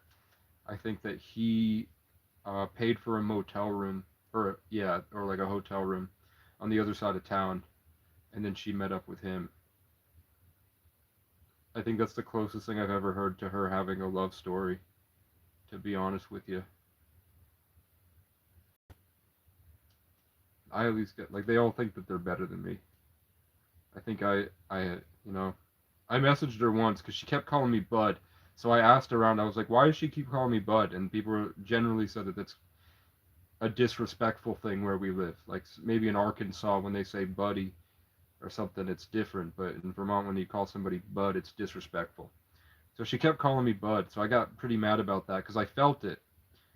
So I blew up her phone and said, while you were strung out on coke, and she's a year younger than me. I said, while you were strung out on coke, I was living in a homeless shelter for kids, listening to them cry themselves to sleep, and I had to get them up and make them do push-ups and play my piano so that they could rap, and take everybody to the community garden and get them through being alone with nobody because I was sort of a veteran.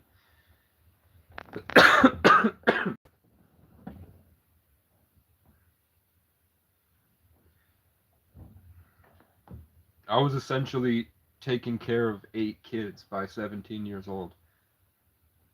And then that translated, like when I got out of that and I went back, I had a lot of friends that were sort of by themselves, and I brought them all together, and I'd have us go places.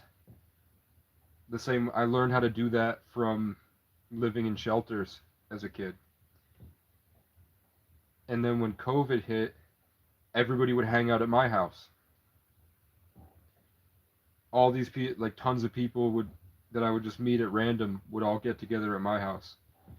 And then when I was homeless,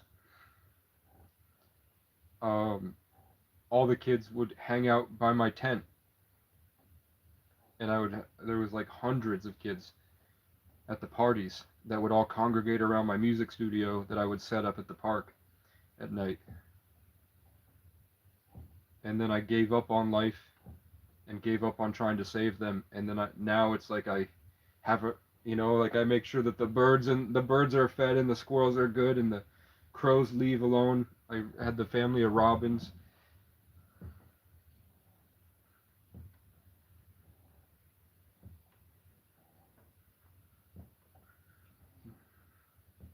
I want that to be my main source of income is like kids that I have this huge property, and then I can run my own youth shelter.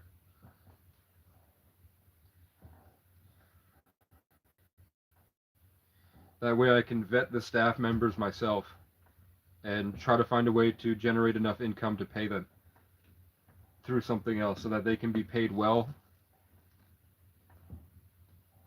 and that I want to be there so that I'm always just in and out hanging out with the kids, and I have the gym going and they can help me with projects, and we just go down that mountain to the river every day. I think that everything that I've experienced in life is forming a perspective that I'm supposed to teach kids that are like me when I was young and in DCF custody. I don't think right now I'd be great about it, but Sega Genesis or Super Nintendo? Super Nintendo, man.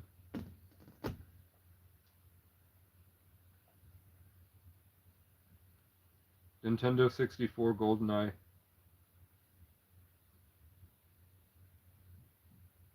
GameCube Mandalorian, I think it's called, or Boba Fett, Jango Fett.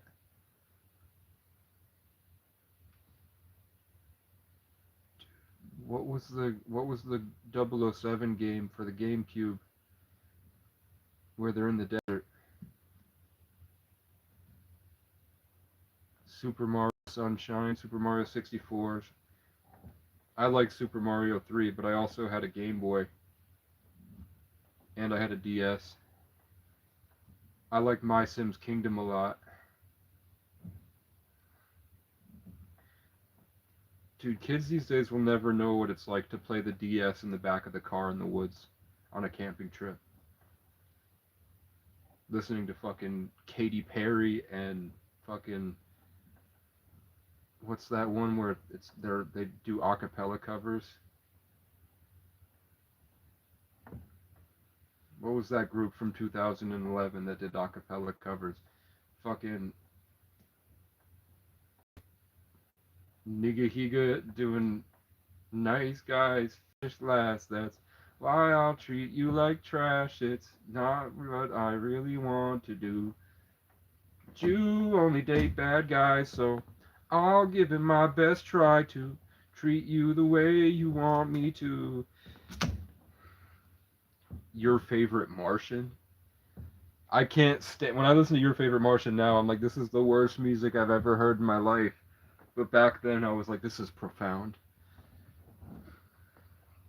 This is groundbreaking.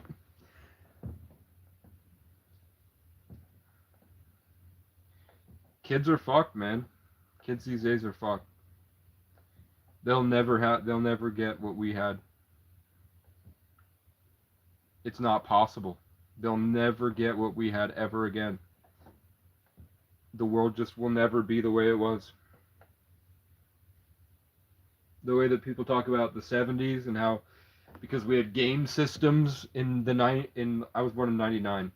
In the 90s and 2000s, the way that they talked about us because we stayed playing Halo all day. Those kids will never get a Halo. They'll have a Fortnite. Nobody cares about the story of games anymore. It ended with The Last of Us. Like Death Stranding wasn't a good story. God of War kind of sucked from what I saw. Maybe the fight scenes were cool. Elden Ring seems cool, but it's not story driven like Halo was.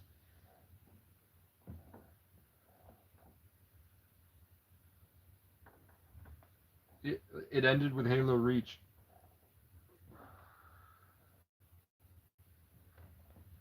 Creativity died. Creativity in games died for AAA games after Halo Reach. Halo 4 was not a story-driven game.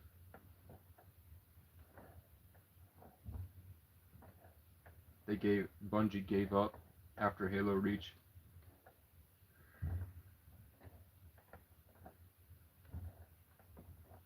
There's just nothing. Indie developers though. Still Wakes the Deep is a great game. Outlast was alright. It's different, which was cool. The Evil Within was it's alright. It's a cool idea. We did have Red Dead Redemption 2, which I'm saving because I want to play Red Dead Redemption on a live stream. I'm saving these games.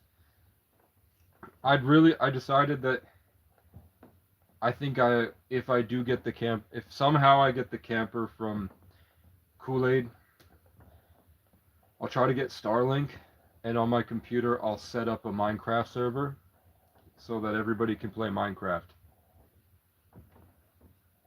And I'll become a Minecraft YouTuber.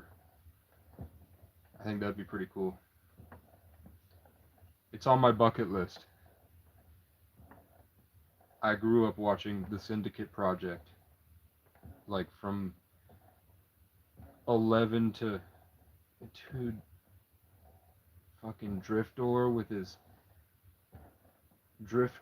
his Black Ops 2 gun reviews.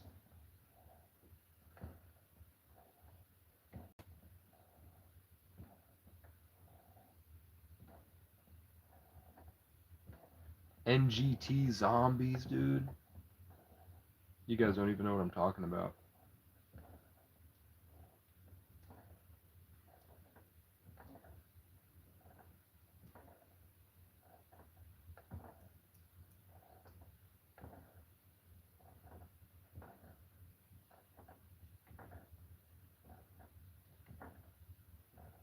I want what Will Survives has, man. A house in the middle of nowhere. that's hard to get to and no one will ever bother him. And it's just him and the bears.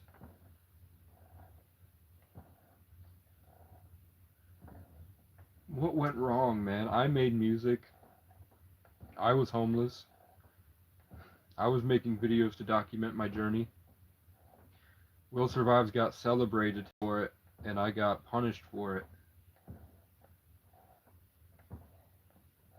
And the only real difference was that he had a phone that was capable of editing the videos, so he would edit his videos. That's the only difference, is editing. The only difference between me and Will Survives is editing.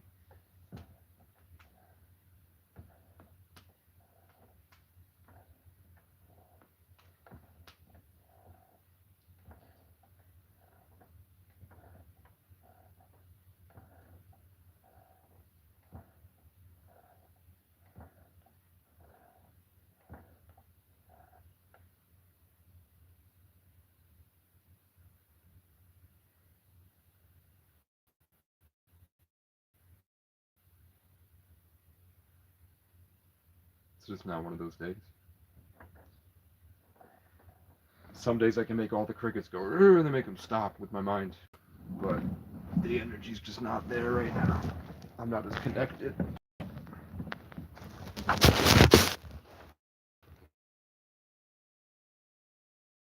Syndicate Project, and I never watched the Diamond Minecart or whatever his name is. He sold those pavers, man. He ignored me and then sold the pavers to somebody else. His name's Brian too. That fucking bitch. Fuck you, Brian. There's a guy named Brian on Marketplace that was selling the pavers I needed, and he didn't answer and then sold them. But he left me on red.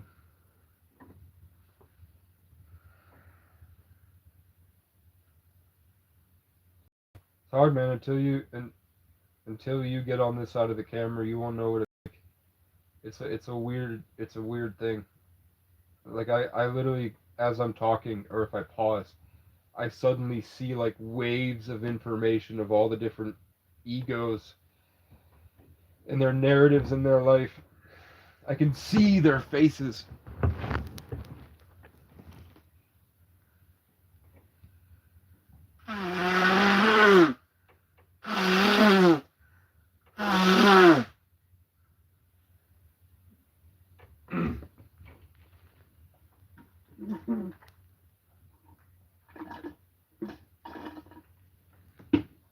All right, I'm gonna go to the gym. I'm gonna take this with me. I'm not gonna end the live yet because it might be scary out there. I don't know. You only date bad guys, so I'll give it my best try to treat you the way you want me to. When I get to the fucking gym, there better not be anybody there, man, or I'm gonna be fucking peeved. I'm gonna be really pissed off if I get there and there's people there. Okay, what'd you do with my socks? What'd you do with my socks, bitch? What the fuck was that? I heard a scream. I heard a little bitty scream. A little bitty scream. The fucking scream. Trying to get a camper, then a Starlink, and then stream on my Minecraft server. I want to get a Minecraft server. But I want it to be so you can claim parts and build your own shit there, because I just have this inclination that I'm gonna have to do a lot of kicking of the trolls. I think once the people that do the hate watch group realize that they're fucking losers and they see Casey's got a Minecraft server, they're gonna get on the Minecraft server. to be who they've always been, just little trolley woldies grifting. Griefing. Quit griefing. Quit trolling, griefer. Hey, quit trolling, griefer. Stop griefing me. Please, stop griefing. Please. They're griefing Robbie. Now, what did you guys do with my keys, man? They're in my pocket. What do I have in my pocket?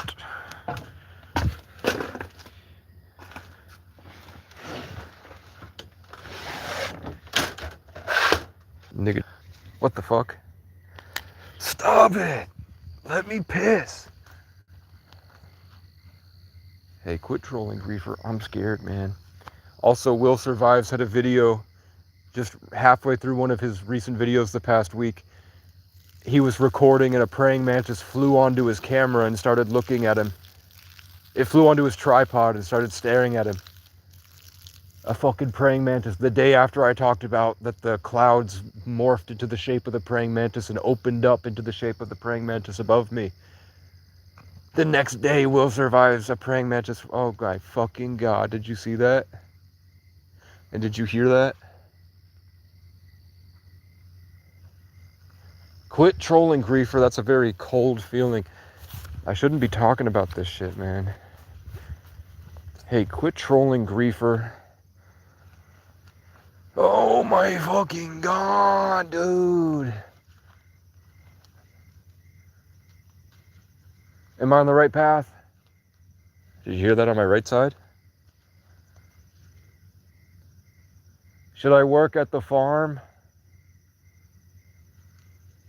Oh my God, that was the biggest UFO. Did you guys get any of that? Did you get any of that? Please tell me you saw it. Completely silent. That was huge. That was huge. Did you see it, please? Please.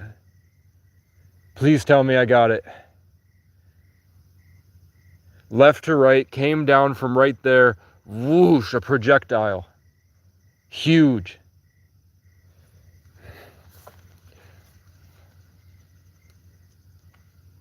No, I should not work at the farm. Clear as day, huge. Didn't look like fire, didn't look like a shooting star, didn't look like a comet, looked like a UFO emitting a light. And it was way closer than it's ever been.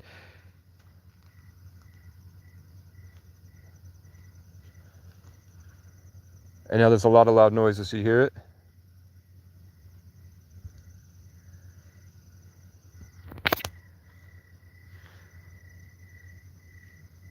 Not to be pushy, can you give him one just to show him? Can you do it for the camera, please?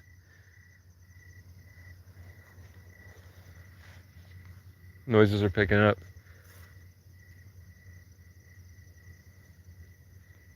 Noises are picking up. Can I get one shooting star right to left, please? Or one light? No, they lit. Heather, are you retarded? I said, should I work at the farm? Right to left, no. The biggest, I don't even know what that was, but it was bright and it was huge. Whoosh. Very close. Saying, no, don't work at the farm. What in the cognitive dissonance? I'm not lying. And then Heather goes, you should work at the farm. No, what the fuck is that? What is that? What's the sound my car's making now?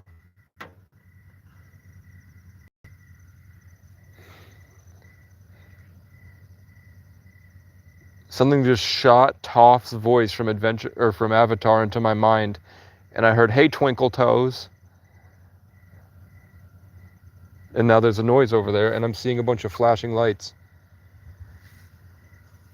And my car started making strange noises. It smells like burnt rubber.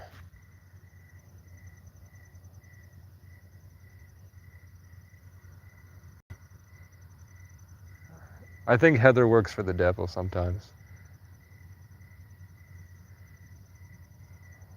Like I think a lot of you, like I really do think it's a Truman Show, and like you guys just aren't telling me. The way that you casually just blow off the shit that I say, I literally see this shit every day. The stuff that I've said, it like I don't lie. The stuff that I've said is completely real, and the way nobody acknowledges it and just blows it off, it makes me think either that they're the most pathetic people I've ever seen, or that it is like a Truman Show. The way that nobody acknowledges it. Like a man followed me through the gas station 2 days ago. When I put my stuff down, he stood next to my stuff. Oh, did you see that one? Did you see that one?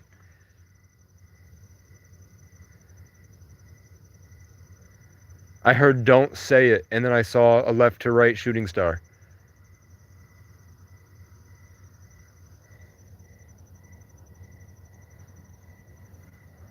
Did you at least get that one?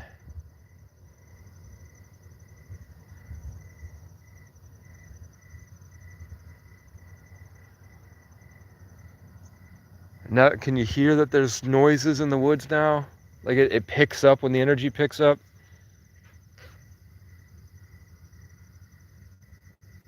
And just nobody, I think that I gotta be an alien.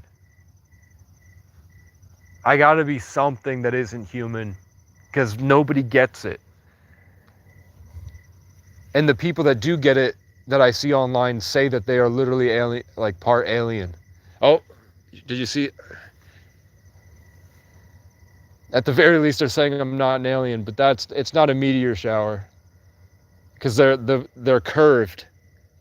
Whatever that is in the sky that keeps going is going in curves, like it's moving around like that. It's flying around me. I swear to God, I'm telling the truth. I don't care what you guys think.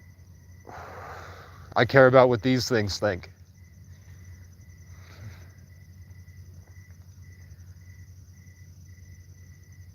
Okay, so I saw a big flash of light. There was a moth right to left, and I was shown an image of a tarot video that I watched where they were explaining to me that that I get messages through birds, and I can post that. I can just post these tarot videos where they speak to me directly. People that I don't know in places very far away that speak to me directly. Where she said, "I see Rey from Star Wars, but I think her name is Kai, and you're an ancient tree. You're like this massive spirit tree that moves and travels to different communities." So I was just shown another video that said I get messages through birds, and that spirit and the angels and the aliens, the ancestors, whatever you call them, are working really hard in my favor for something big. Is that true? Is that true? Something whispered, "Open your third eye." I don't like that.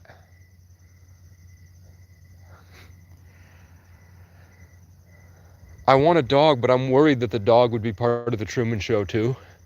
Like the spiritual Truman Show.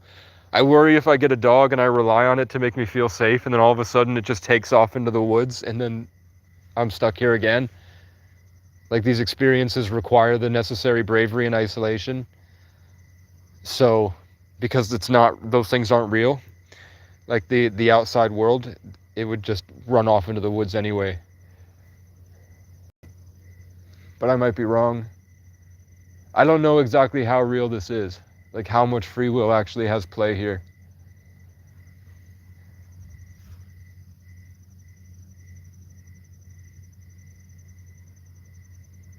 So they've never answered if they're benevolent or not. I've asked them if they're good natured and benevolent. How about, are you indifferent? We got 3 shooting stars so far in direct confirmation of my questions. When I shoot my mind up into the sky, oh, a butterfly or a moth just hit my head right to left. It hit my right side and just smacked me in the face. What did I ask? If they're indifferent? Or maybe the nature is good?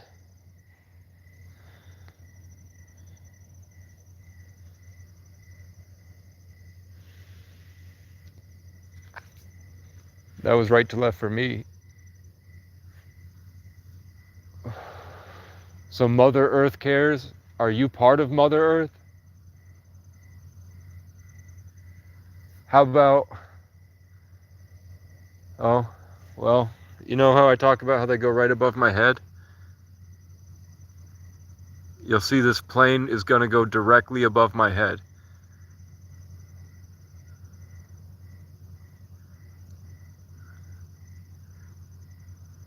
It's always directly above my head. It's not just like over there in the distance. When whatever that, if it's a plane, like we want to assume that that's a plane, right? But they go directly above my head every time. I never see them just flying over there. I never see them flying over there or going in front of me like that. Whatever that thing is, it always flies directly above my head.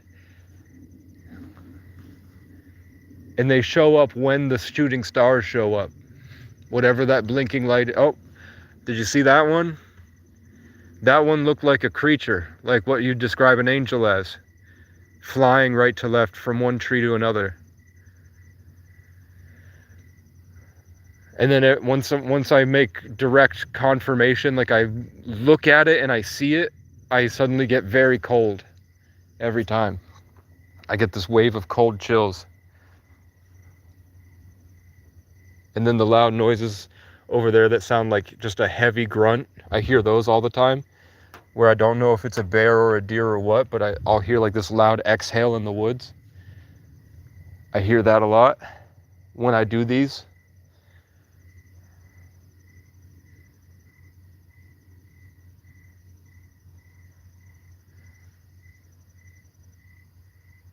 Casey, if you are who it was revealed to me by my God, who you are, you rule all principalities and powers. I believe it. I don't know, man. Sometimes I feel like I'm the main character. Am I the main character? So I saw a cat's face floating on my left side, and then it injected energy into my ear. And then you heard the bird chirp over there. Okay, a star just appeared out of nowhere. Big flash, and now there's just another star in the sky that, like in Star Wars, when they beam in from hyperspace. I just watched a star, and then it appeared. And now, can you hear the thing over there making that noise?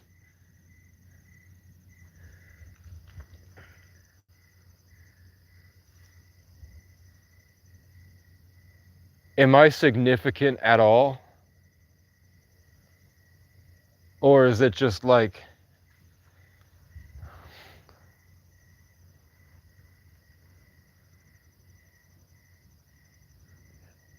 oh, that was a gunshot on my right side.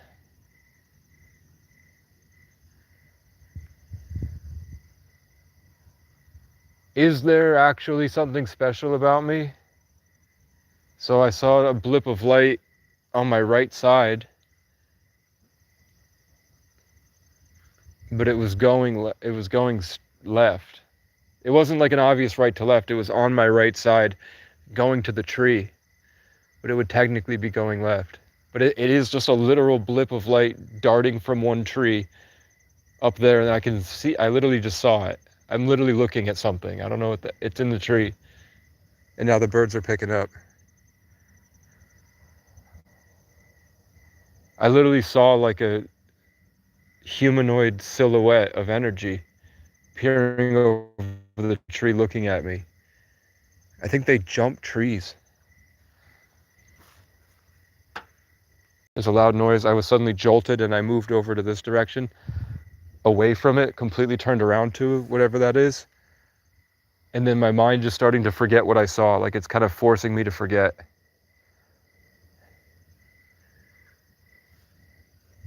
I'm very cold now.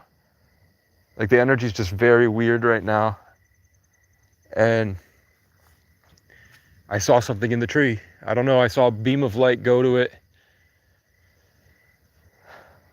And then I saw it peering over the tree at me. And then there's just that loud exhale over there. You hear it? I'm in the middle of the woods. There's nothing over there. There's no industry. There's no big machinery. It's like midnight.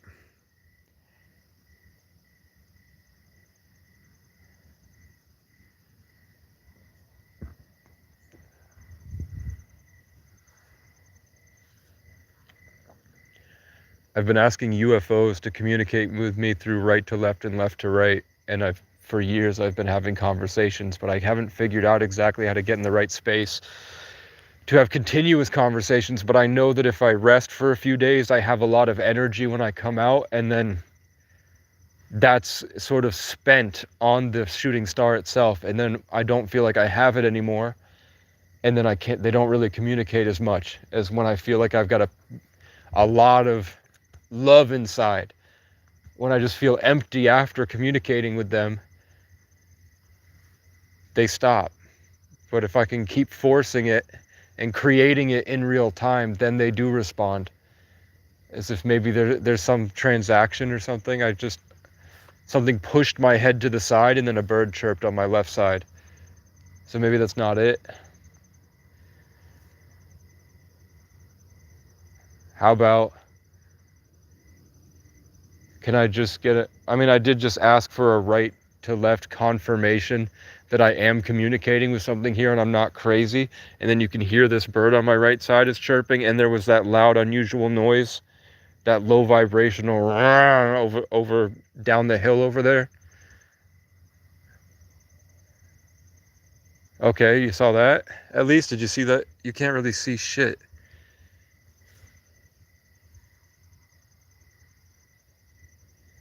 Dude, you can't see anything at all.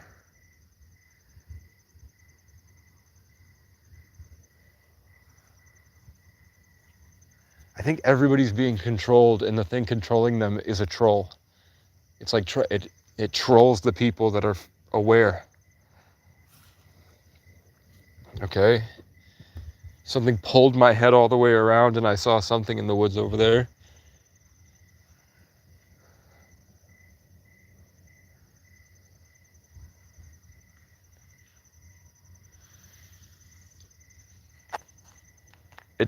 The thing that I saw in the woods over there just shot into the side of my head and said, ask for permission from them to show themselves. And I don't want to do that in the middle of the night here in this field. I would prefer, I don't know how much energy it costs you guys, and I don't want to be a burden or impose on anybody. I really appreciate the fact that I get these experiences. But in the middle of the night like this, you gotta understand, I don't know what you guys are. I don't know if you're good. I know I don't have to say anything at all and you understand.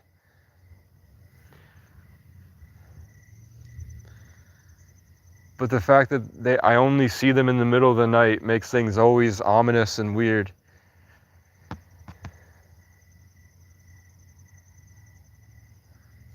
Okay, they encourage me to fast so that I can meet them during the day, and then I got this big pit in my stomach, and I feel like I have to shit now. Suddenly they're like, you got to get the garbage out of your body, bro, and then they can see me during the day. I just saw another.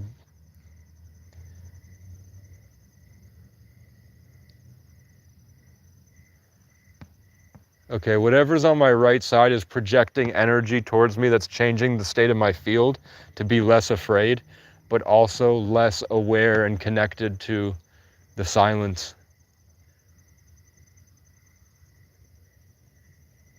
It's sort of putting me into a little box dimension. It's healing me, and it makes me have to shit. I don't know why. I don't even know what it is, but it like jolted my face over, and I turned and saw it for a second. And then there's something else in the woods that just keeps making a but it's not a deer. It sounds like a loud exhale more than the cough of the deer. And I keep looking up to the stars for confirmation, and then I'm seeing stuff around me. So I don't think I need to be looking at the stars.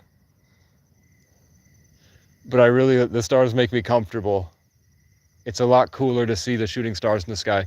But it could be like a waste of energy, or they could be accident. I mean, I literally did see like I have videos where there were 60 of them at once that were flying above my head, and then they spread off in different directions. And then these unmarked helicopters and planes started flying around following those things. So the lights would go up and really high up into the sky, and then they would look like stars.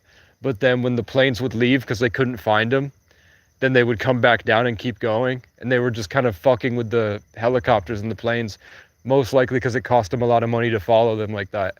So they were trying to show that it would be more advantageous for them to stop, because they were just going to waste a lot of gas doing that. What the fuck was that? Okay. They said that's not what we're doing.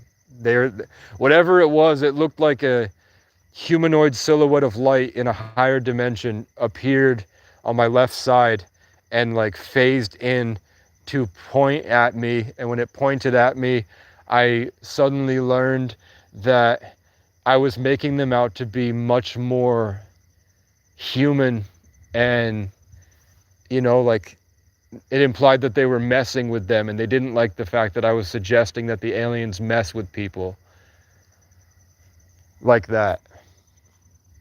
Is that true, or am I really botching it?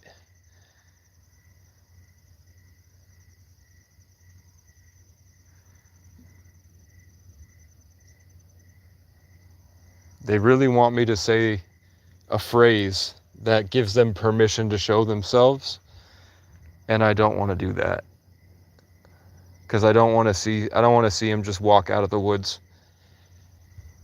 I want it to be I don't want it to be, they make it all or nothing. I'd really prefer if you hit a tree or like made a loud noise in the woods just out of sight or something. I'm getting a really cold, oh fuck. Okay, really cold chill on my left side, then rustling on my right side. The birds are making noises I've never heard before. All the sounds are picking up. You hear they're going crazy right now. Can you hit a log against the tree? You heard it? Did you hear that? Did you hear that? It wasn't a log hitting a tree, but it was a loud noise, and I just saw a deer's face phase into existence. Okay, so when that happens, it means that the energy is much more vivid, and I'm seeing the animals communicating through the electromagnetic spectrum. So there is a deer down there, or something was telling me that that noise I heard was a deer. But at the very least, that was a form of communication where I saw a deer's face.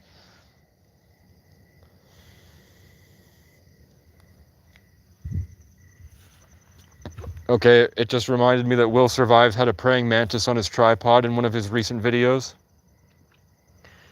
And that was a message for me,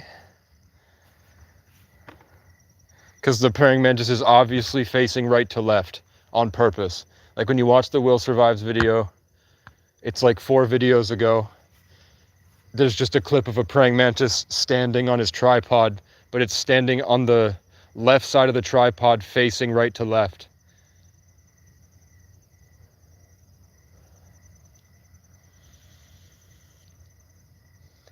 Would you like me to move to where Will Survives lives? Or try to get in contact and build something on that mountain? Or get involved making content and sort of take over once he has a family and isn't recording videos? Am I supposed to be the heir to his audience? Somehow, through like a collab or something. Okay, that was an obvious shooting star left to right. No. Then why was it showing me the praying mantis on Will Survives video? Oh, it's on a tripod. Okay. Shooting star right above my head. There's a tripod for sale for $5 down the road. They were encouraging I buy a tripod, dude. It was just about the tripod itself, I think.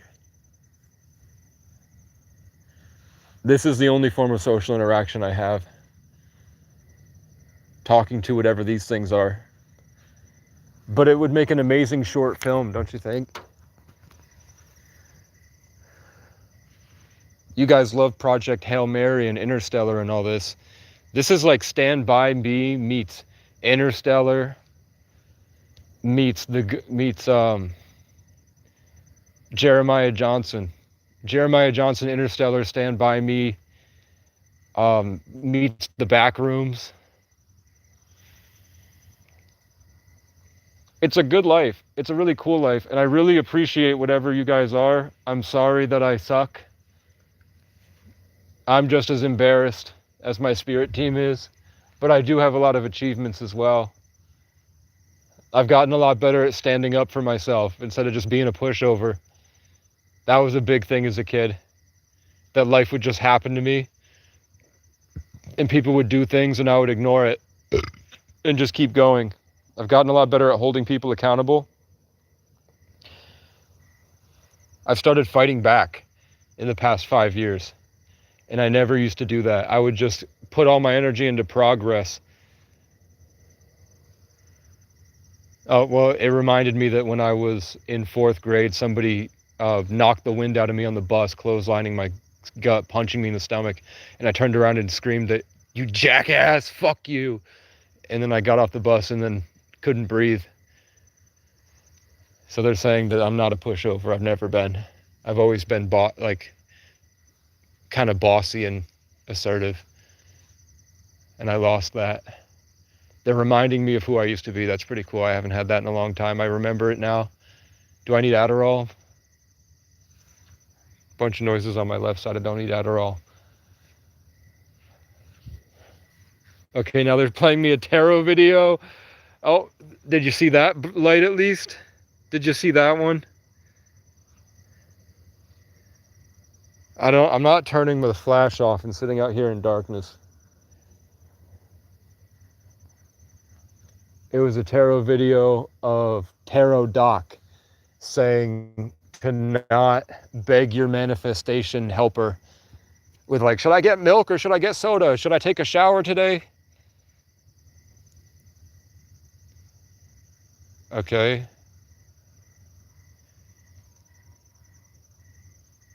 The noise that I heard earlier has moved from over there to over here now.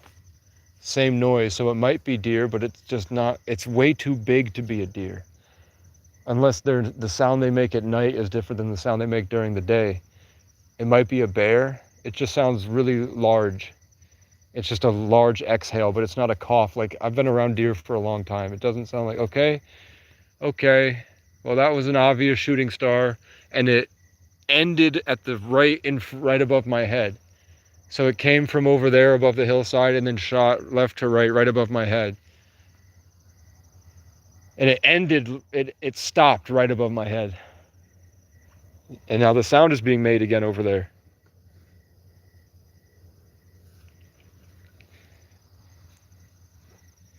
Is it Bigfoot? Like a 4th dimensional evolved humanoid that transcended the 3rd dimension and just hops in and out? Active camouflage type shit.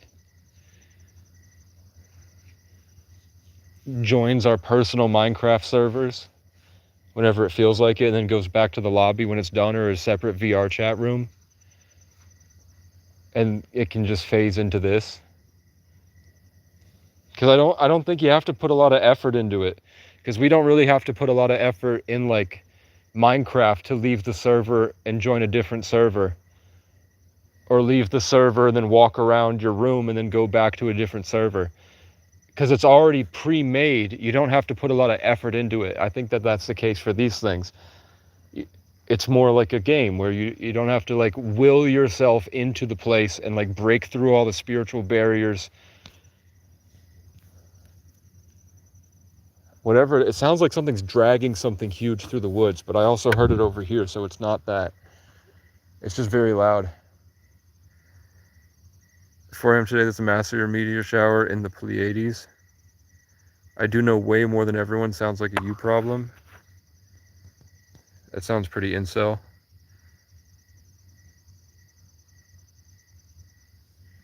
And then Demon Hunter goes back to Pride Games. What are you guys doing, man? I'm talking to aliens, dude. Or angels or something. But I'm scared to open my third eye because then I would really start to communicate with everything. Like the shit that happens when I open my third eye is terrifying. When I open my third eye, I immediately become the entire space and I can feel every living creature in the space. And when it moves or its intentions or all the electromagnetic energy between everything. And then nature politely, like a moth, will land on my hand and it won't get off my hand.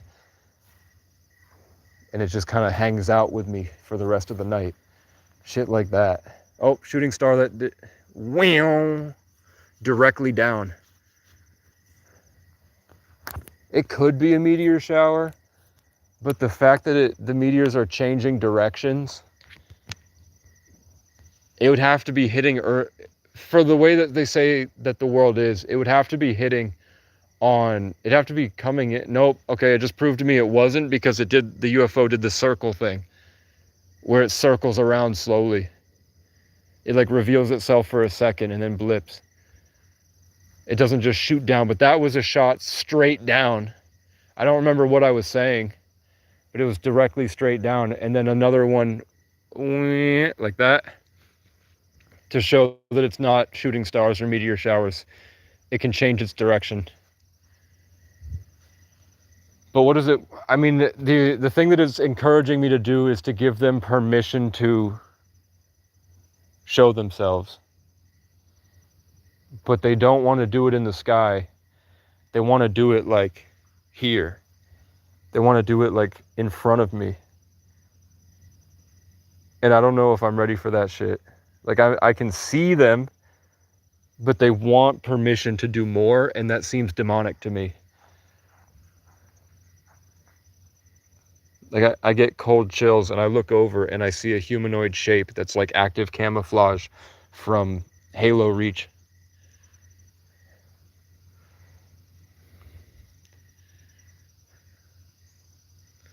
Which lines up with people's stories about the insectoids and the mantis people. They said, if you're not going to do it, you might as well go to the gym. So I'm going to go to the gym.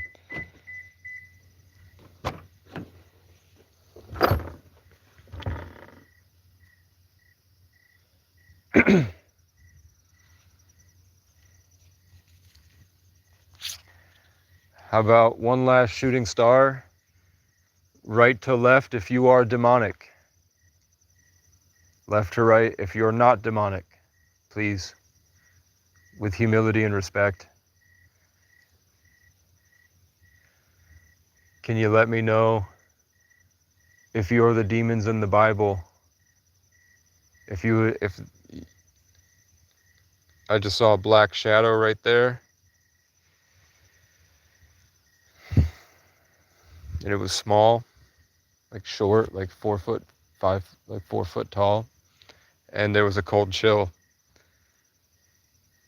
Sometimes when people profess their love for Jesus, I'm not sure if it's Jesus or just the high vibrational light, but I do, when they do that in front of me, sometimes I do see a flash and I'll see like dark shadow things around. But I thought it had something to do with like electricity.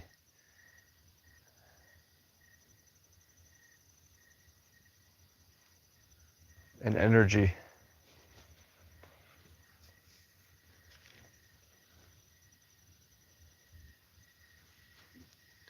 So there was a very tiny cloud.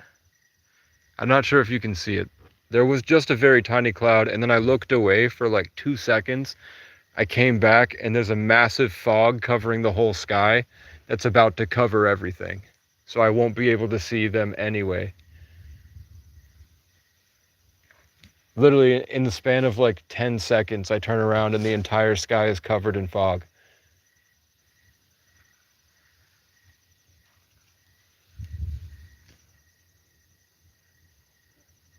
It is rolling in on the right side, and I asked for right to left, but it's not a shooting star.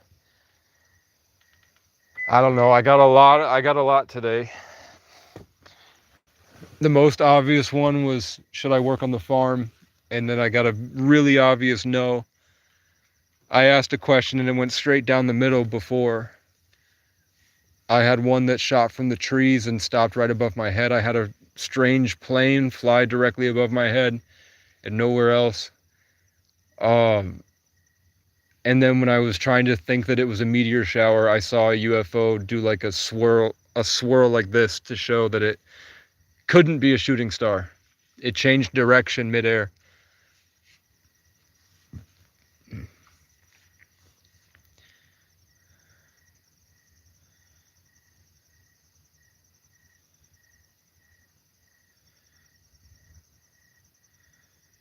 I don't know what's going on with these guys. I don't know. I'm not reading the comments, man.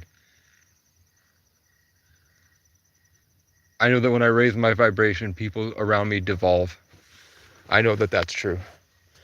Like, the happier that I feel, or the more like outside of the bullshit of life, the more that people tend to try to reinforce those codes. Okay, that looks like a giant eye in the sky.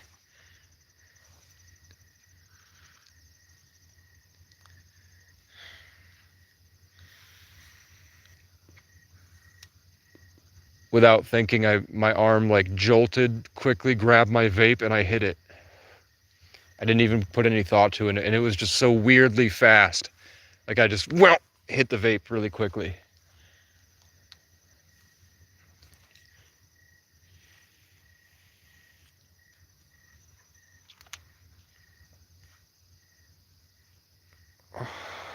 I mean, I respected you self-acknowledging about the ADD. Yeah, I mean, how often do you stare at your phone? Like, how long have you been just staring at your phone all day? Most people, for the majority of their day, stare at screens.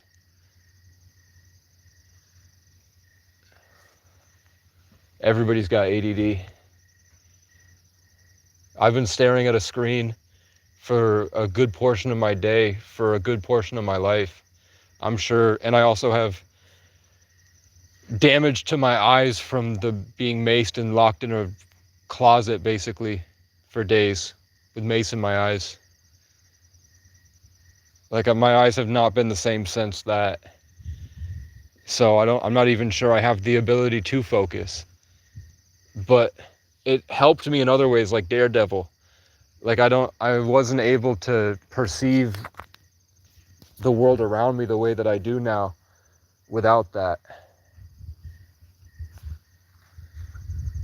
So I try to say that it's the same thing as the other day. I made eye contact with a deer and it was just staring at me like Disclosure Day, but it could also be just like, what the fuck is that?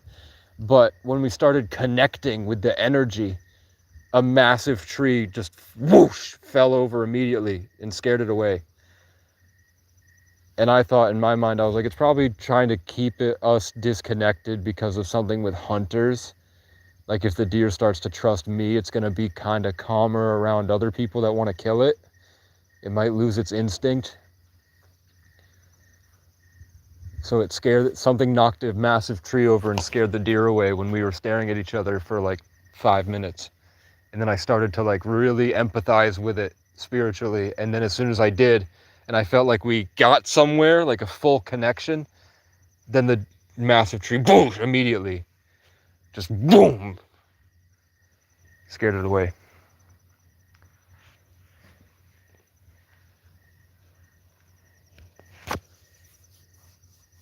I don't know, man. They always leave me funny notes after these things. Yo, yo, yo, yo, yo. My phone was at 45. I don't know what happened. It died.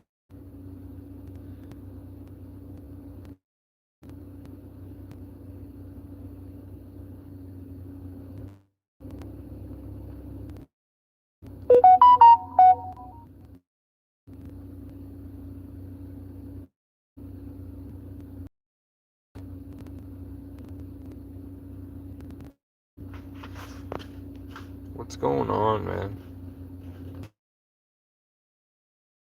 Why is everybody barking at her in the comments, man? What happened?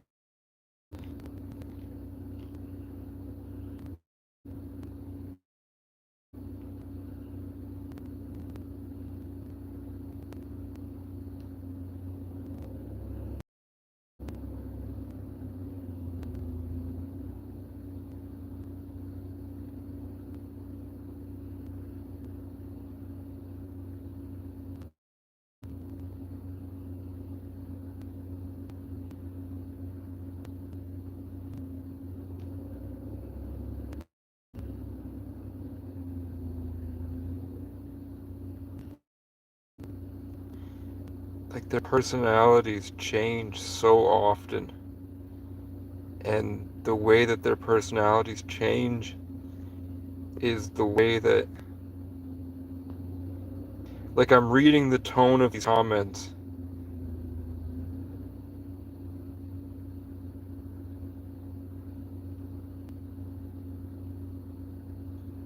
and I can clearly identify, like, other people change to talk like that.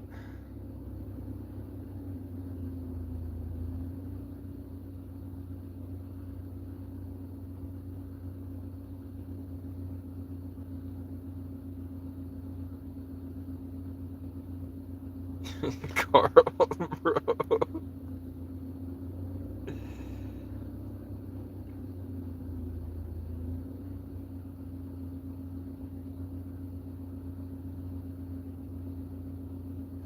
They're just playing pride games, man. I don't know.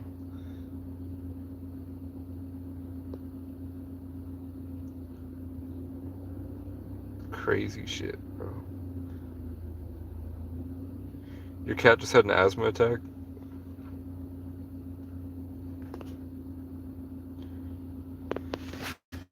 What the fuck? See, it can't be a meteor shower because they're sideways. They're horizontal.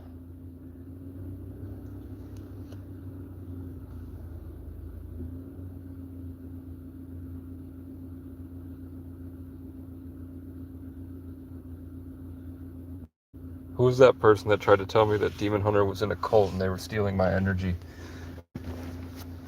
Sometimes it feels like that, I'm not gonna lie.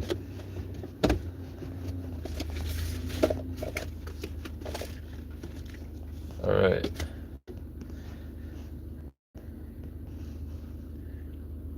I think they're just, I don't really understand collective energies that well. But it does seem like the information, even if I don't outright express it, if I've got energies around me, somebody named Achilles just sent me a friend request. If I've got a lot of energy around me that I'm dealing with in my life, and I start to leave it behind and like reach for reach for something greater, it does seem like the stuff that was bothering me, like the coalesced energy of others that I was processing, it does seem to like hit the comment section somehow, and I'll like look down and be like, that's the shit I was processing earlier. So I do think I do have a responsibility to make sure that my energy's good if I'm going to be continuously going on the internet like this. Because I do think I have a bigger impact on people than I realized. Because I half-ass these live streams and I just kind of bitch and complain all day.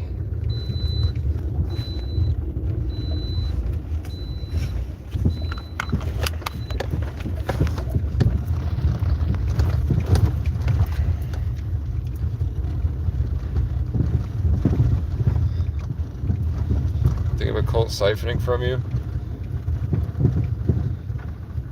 In the past, sometimes, like if I didn't talk to you for a while, and then like 2022, and then all of a sudden you would reach out to me or something, I would see something spiritually that would do something that made me feel bad. And I've noticed that over time, if I start to make like a significant improvement in my life, where I sort of break out of the box of what people normally perceived me as, like if I posted a picture of me at the property at the client's place, and it was a really nice house, and it was if I start to do really good, if I feel like I've broken free from whatever that is, Haley will message me. And that's the only time she messages me.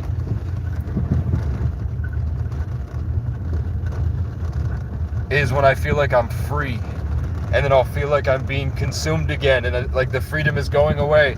and then all of a sudden, bam, Haley wants to know how I'm doing. Or you would, in the past, not, oh shit, maybe I'm wrong, because there's a deer left to right.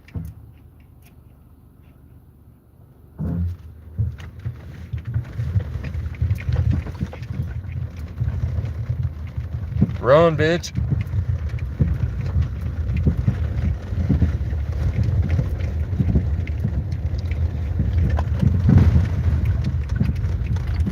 Yeah, I think you have an ego. And sometimes I don't think that, like, I think that sometimes your intuition is not as holy as you think it is. I think that oftentimes you tell me God told you to do something, or God is telling you something, and it's blatantly self-attacking. It's blatantly not anything I would identify as holy, but you associate it with that. I don't think that, I think that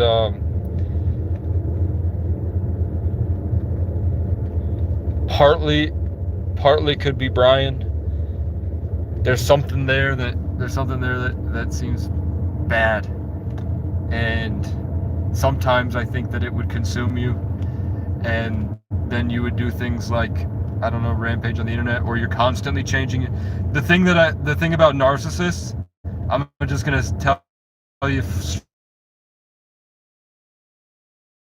they change their, part of that narcissistic demonic thing is that they harvest the energy of others, they transmute it into what they call glamour magic, and then they change their profile picture.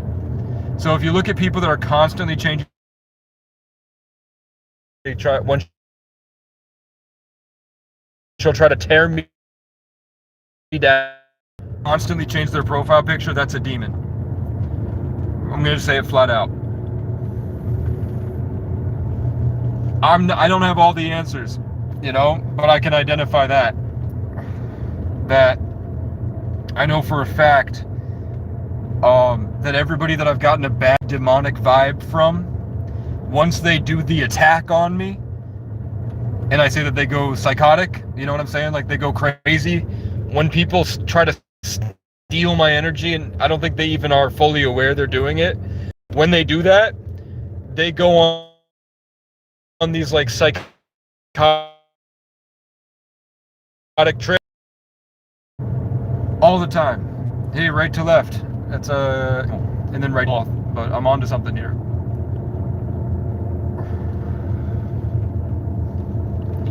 My phone loses service sometimes in this area, but it'll come back and then it will die again. So I'm people that you'll notice, like, if it's not just like a couple videos and, you know, like once every few months, if it's like constant changing the profile picture, and not YouTube. YouTube is different. I'm talking about Facebook. With their like that, whatever that demonic thing is, uses and converts the energy and tries to make a change in the minds of as many people as possible. It tries to give everybody an uncanny valley sort of ostracization of the person. But the person doesn't realize that. The person thinks they're just changing their profile picture, or they're just they're just posting about random shit. In reality, what it is giving people this feeling that they should be ostracized from the tribe. It gives them the uncanny valley. Okay, a light from the forest shined into my third eye and said I'm doing too much. It's not as like evil as I'm making it out to be, but I do think it's bad.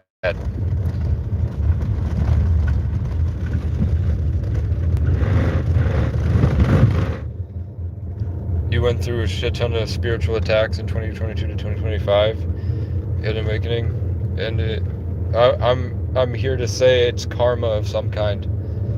Processing karma. Do you have an 8 in your chart?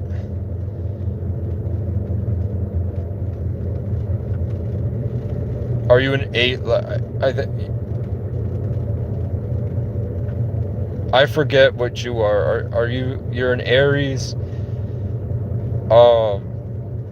What's your life path and day you're born again?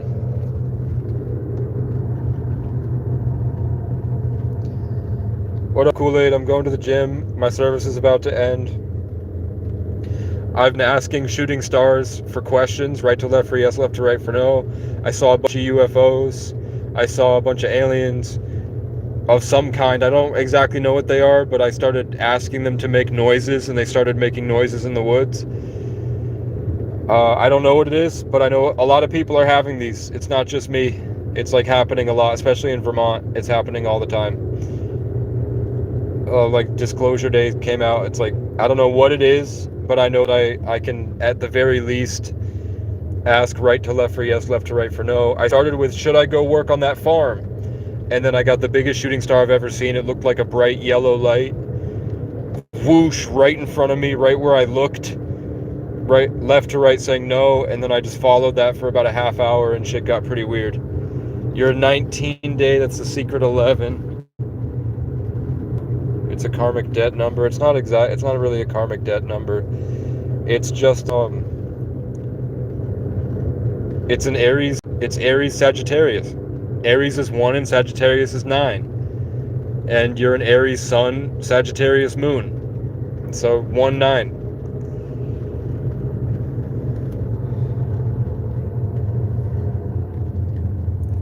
Still send you money. We don't have to communicate with you if you think I'm siphoning and have ill intent. No offense at all. For real. Well, it's a pride thing I'm seeing. You know what I'm saying? You have to tell everybody. You know? I think it's virtue signaling a little bit. I would just like you to I just want you to fix the garage. Something going on with the garage. And I think at some point you were supposed to build a she shed behind the garage and have an extension cord running to that shed. I don't know why. And then that house, I think, is supposed to be redone.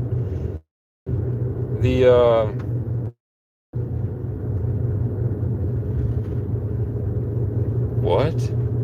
Do you think you're messaging me, Casey? I'm so confused. I've never messaged you.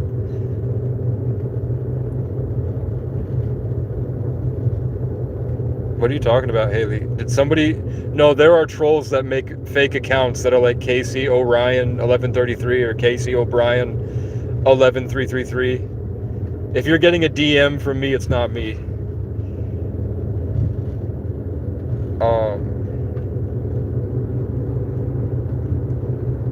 No, Haley is the name, yeah.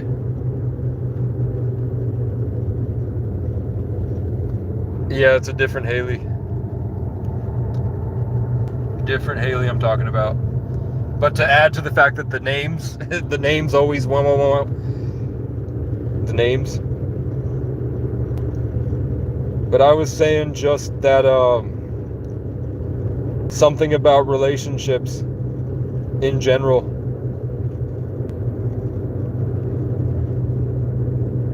I think the devil's like a roaming lion that tries to kill any chance it gets, right? So any way that it can get through, it gets through. And in the past, it would mess me up.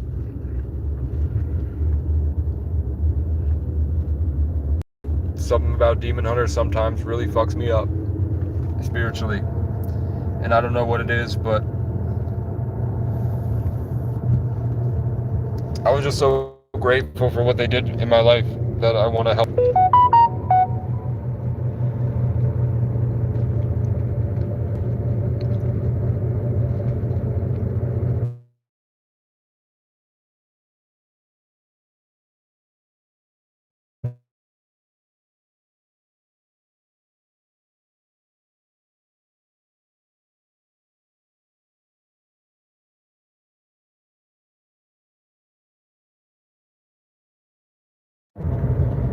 I think something about saving up to ensure you have good, like, your property taxes handled and your expenses handled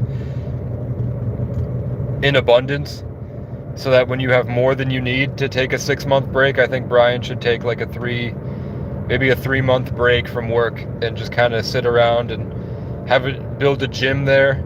I have an entire gym. I have a bench press and a bunch of weights and a pull-up and dip bar just sitting in a basement. If you were to take out the garage and then frame a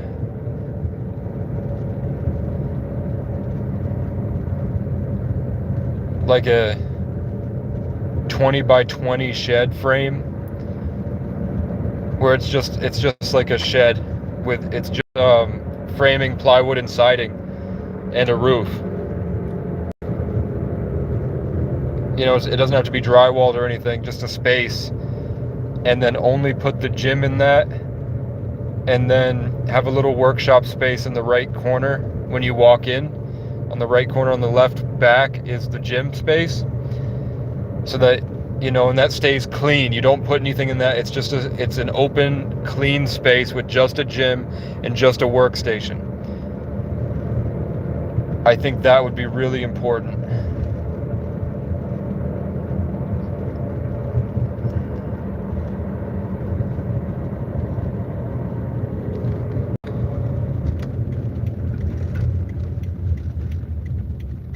I could go, little mouse right to left when I get a vision of the framing nail gun somebody offered me.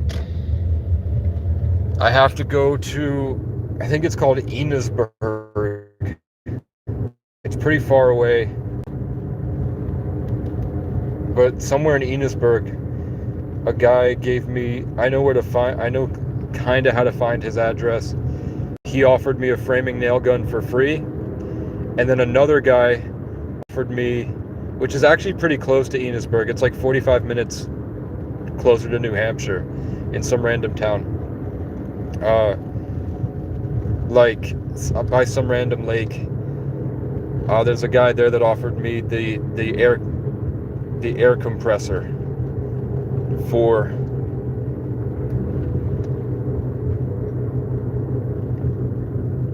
I don't like the noise that made.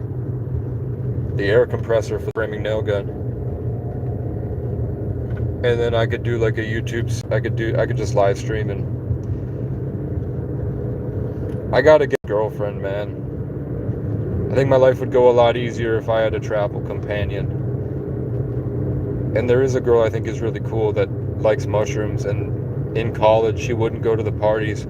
She would leave the parties early and she would just go sit by herself, and she's really pretty. She's not very thick though. And I don't know what college did to her, if she got ran through or not. But I see her constantly, like I'll get visions of her a lot.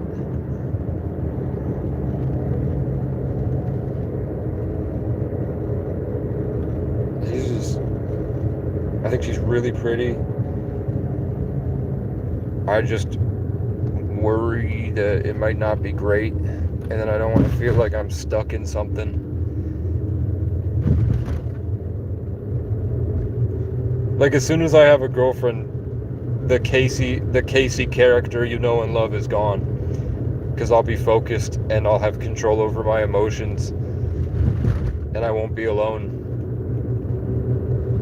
A lot of this here is ADHD, loneliness, possibly religious psychosis. As soon as I have a girlfriend, I'm back on Earth.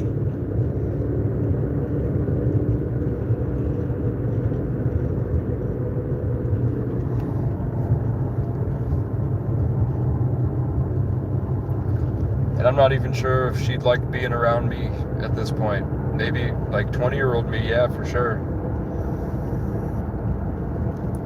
Grizzled woodland veteran, 26-year-old Casey, I don't know if people would want to be around that.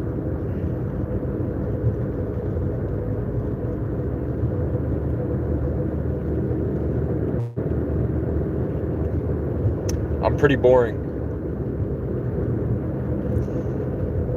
Girls used to really like me. I don't know if they'd like me now.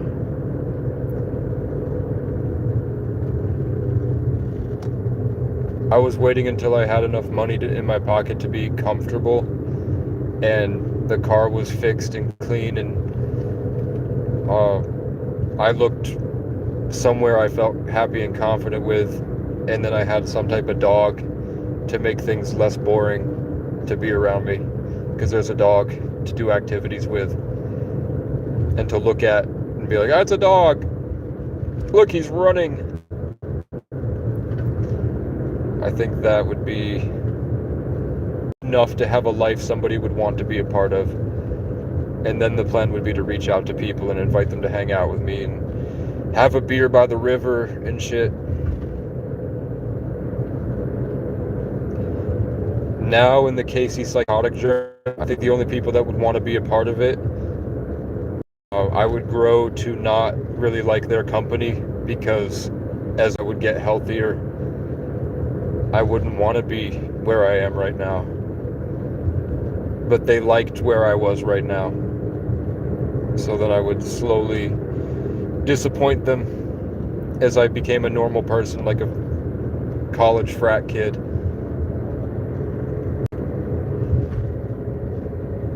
Because at the end of the day, I'm just an autistic jock. You know what I'm saying? Like,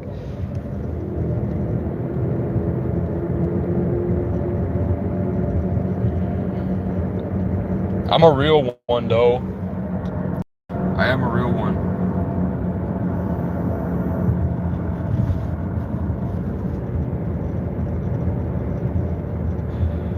Yeah, I'm an arrogant mesomorph. I don't have to work hard to get muscle.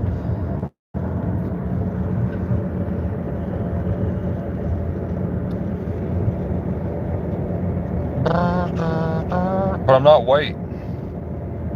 There's not really any white culture in me. I don't get them. I don't understand them. I don't understand how they work. White people are a mystery. I'm constantly unraveling and being like, this is all wrong, and I'm trying to I'm always trying to change there's what the fuck happened? You're so far out of whack here.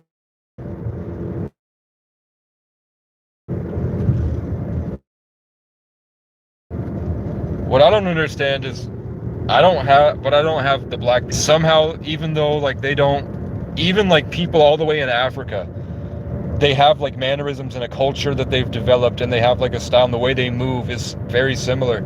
And I'm like, what on the internet were they influenced by to create that? Because they're so far apart from each other, yet there's a lot of the same stuff. It makes me think that it's like a network of information, like the infinite channels through epigenetics a certain way, which is what people believed for a very long time. But also, what black people have told me is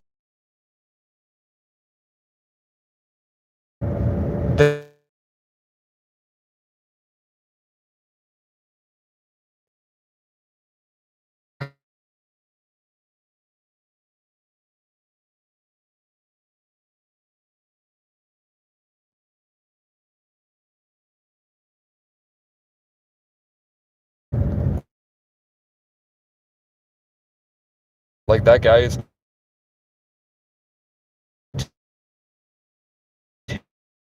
him.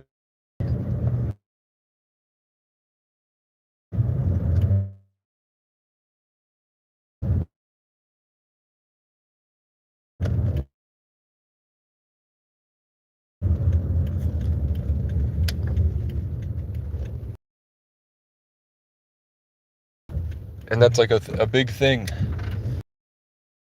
Like,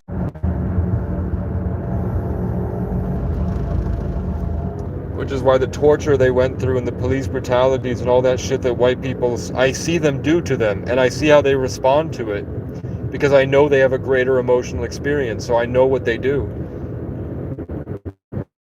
White supremacists understand that as well and take advantage of it. It's rape, man. It's rape. But my service is gonna die and I want to listen to music, so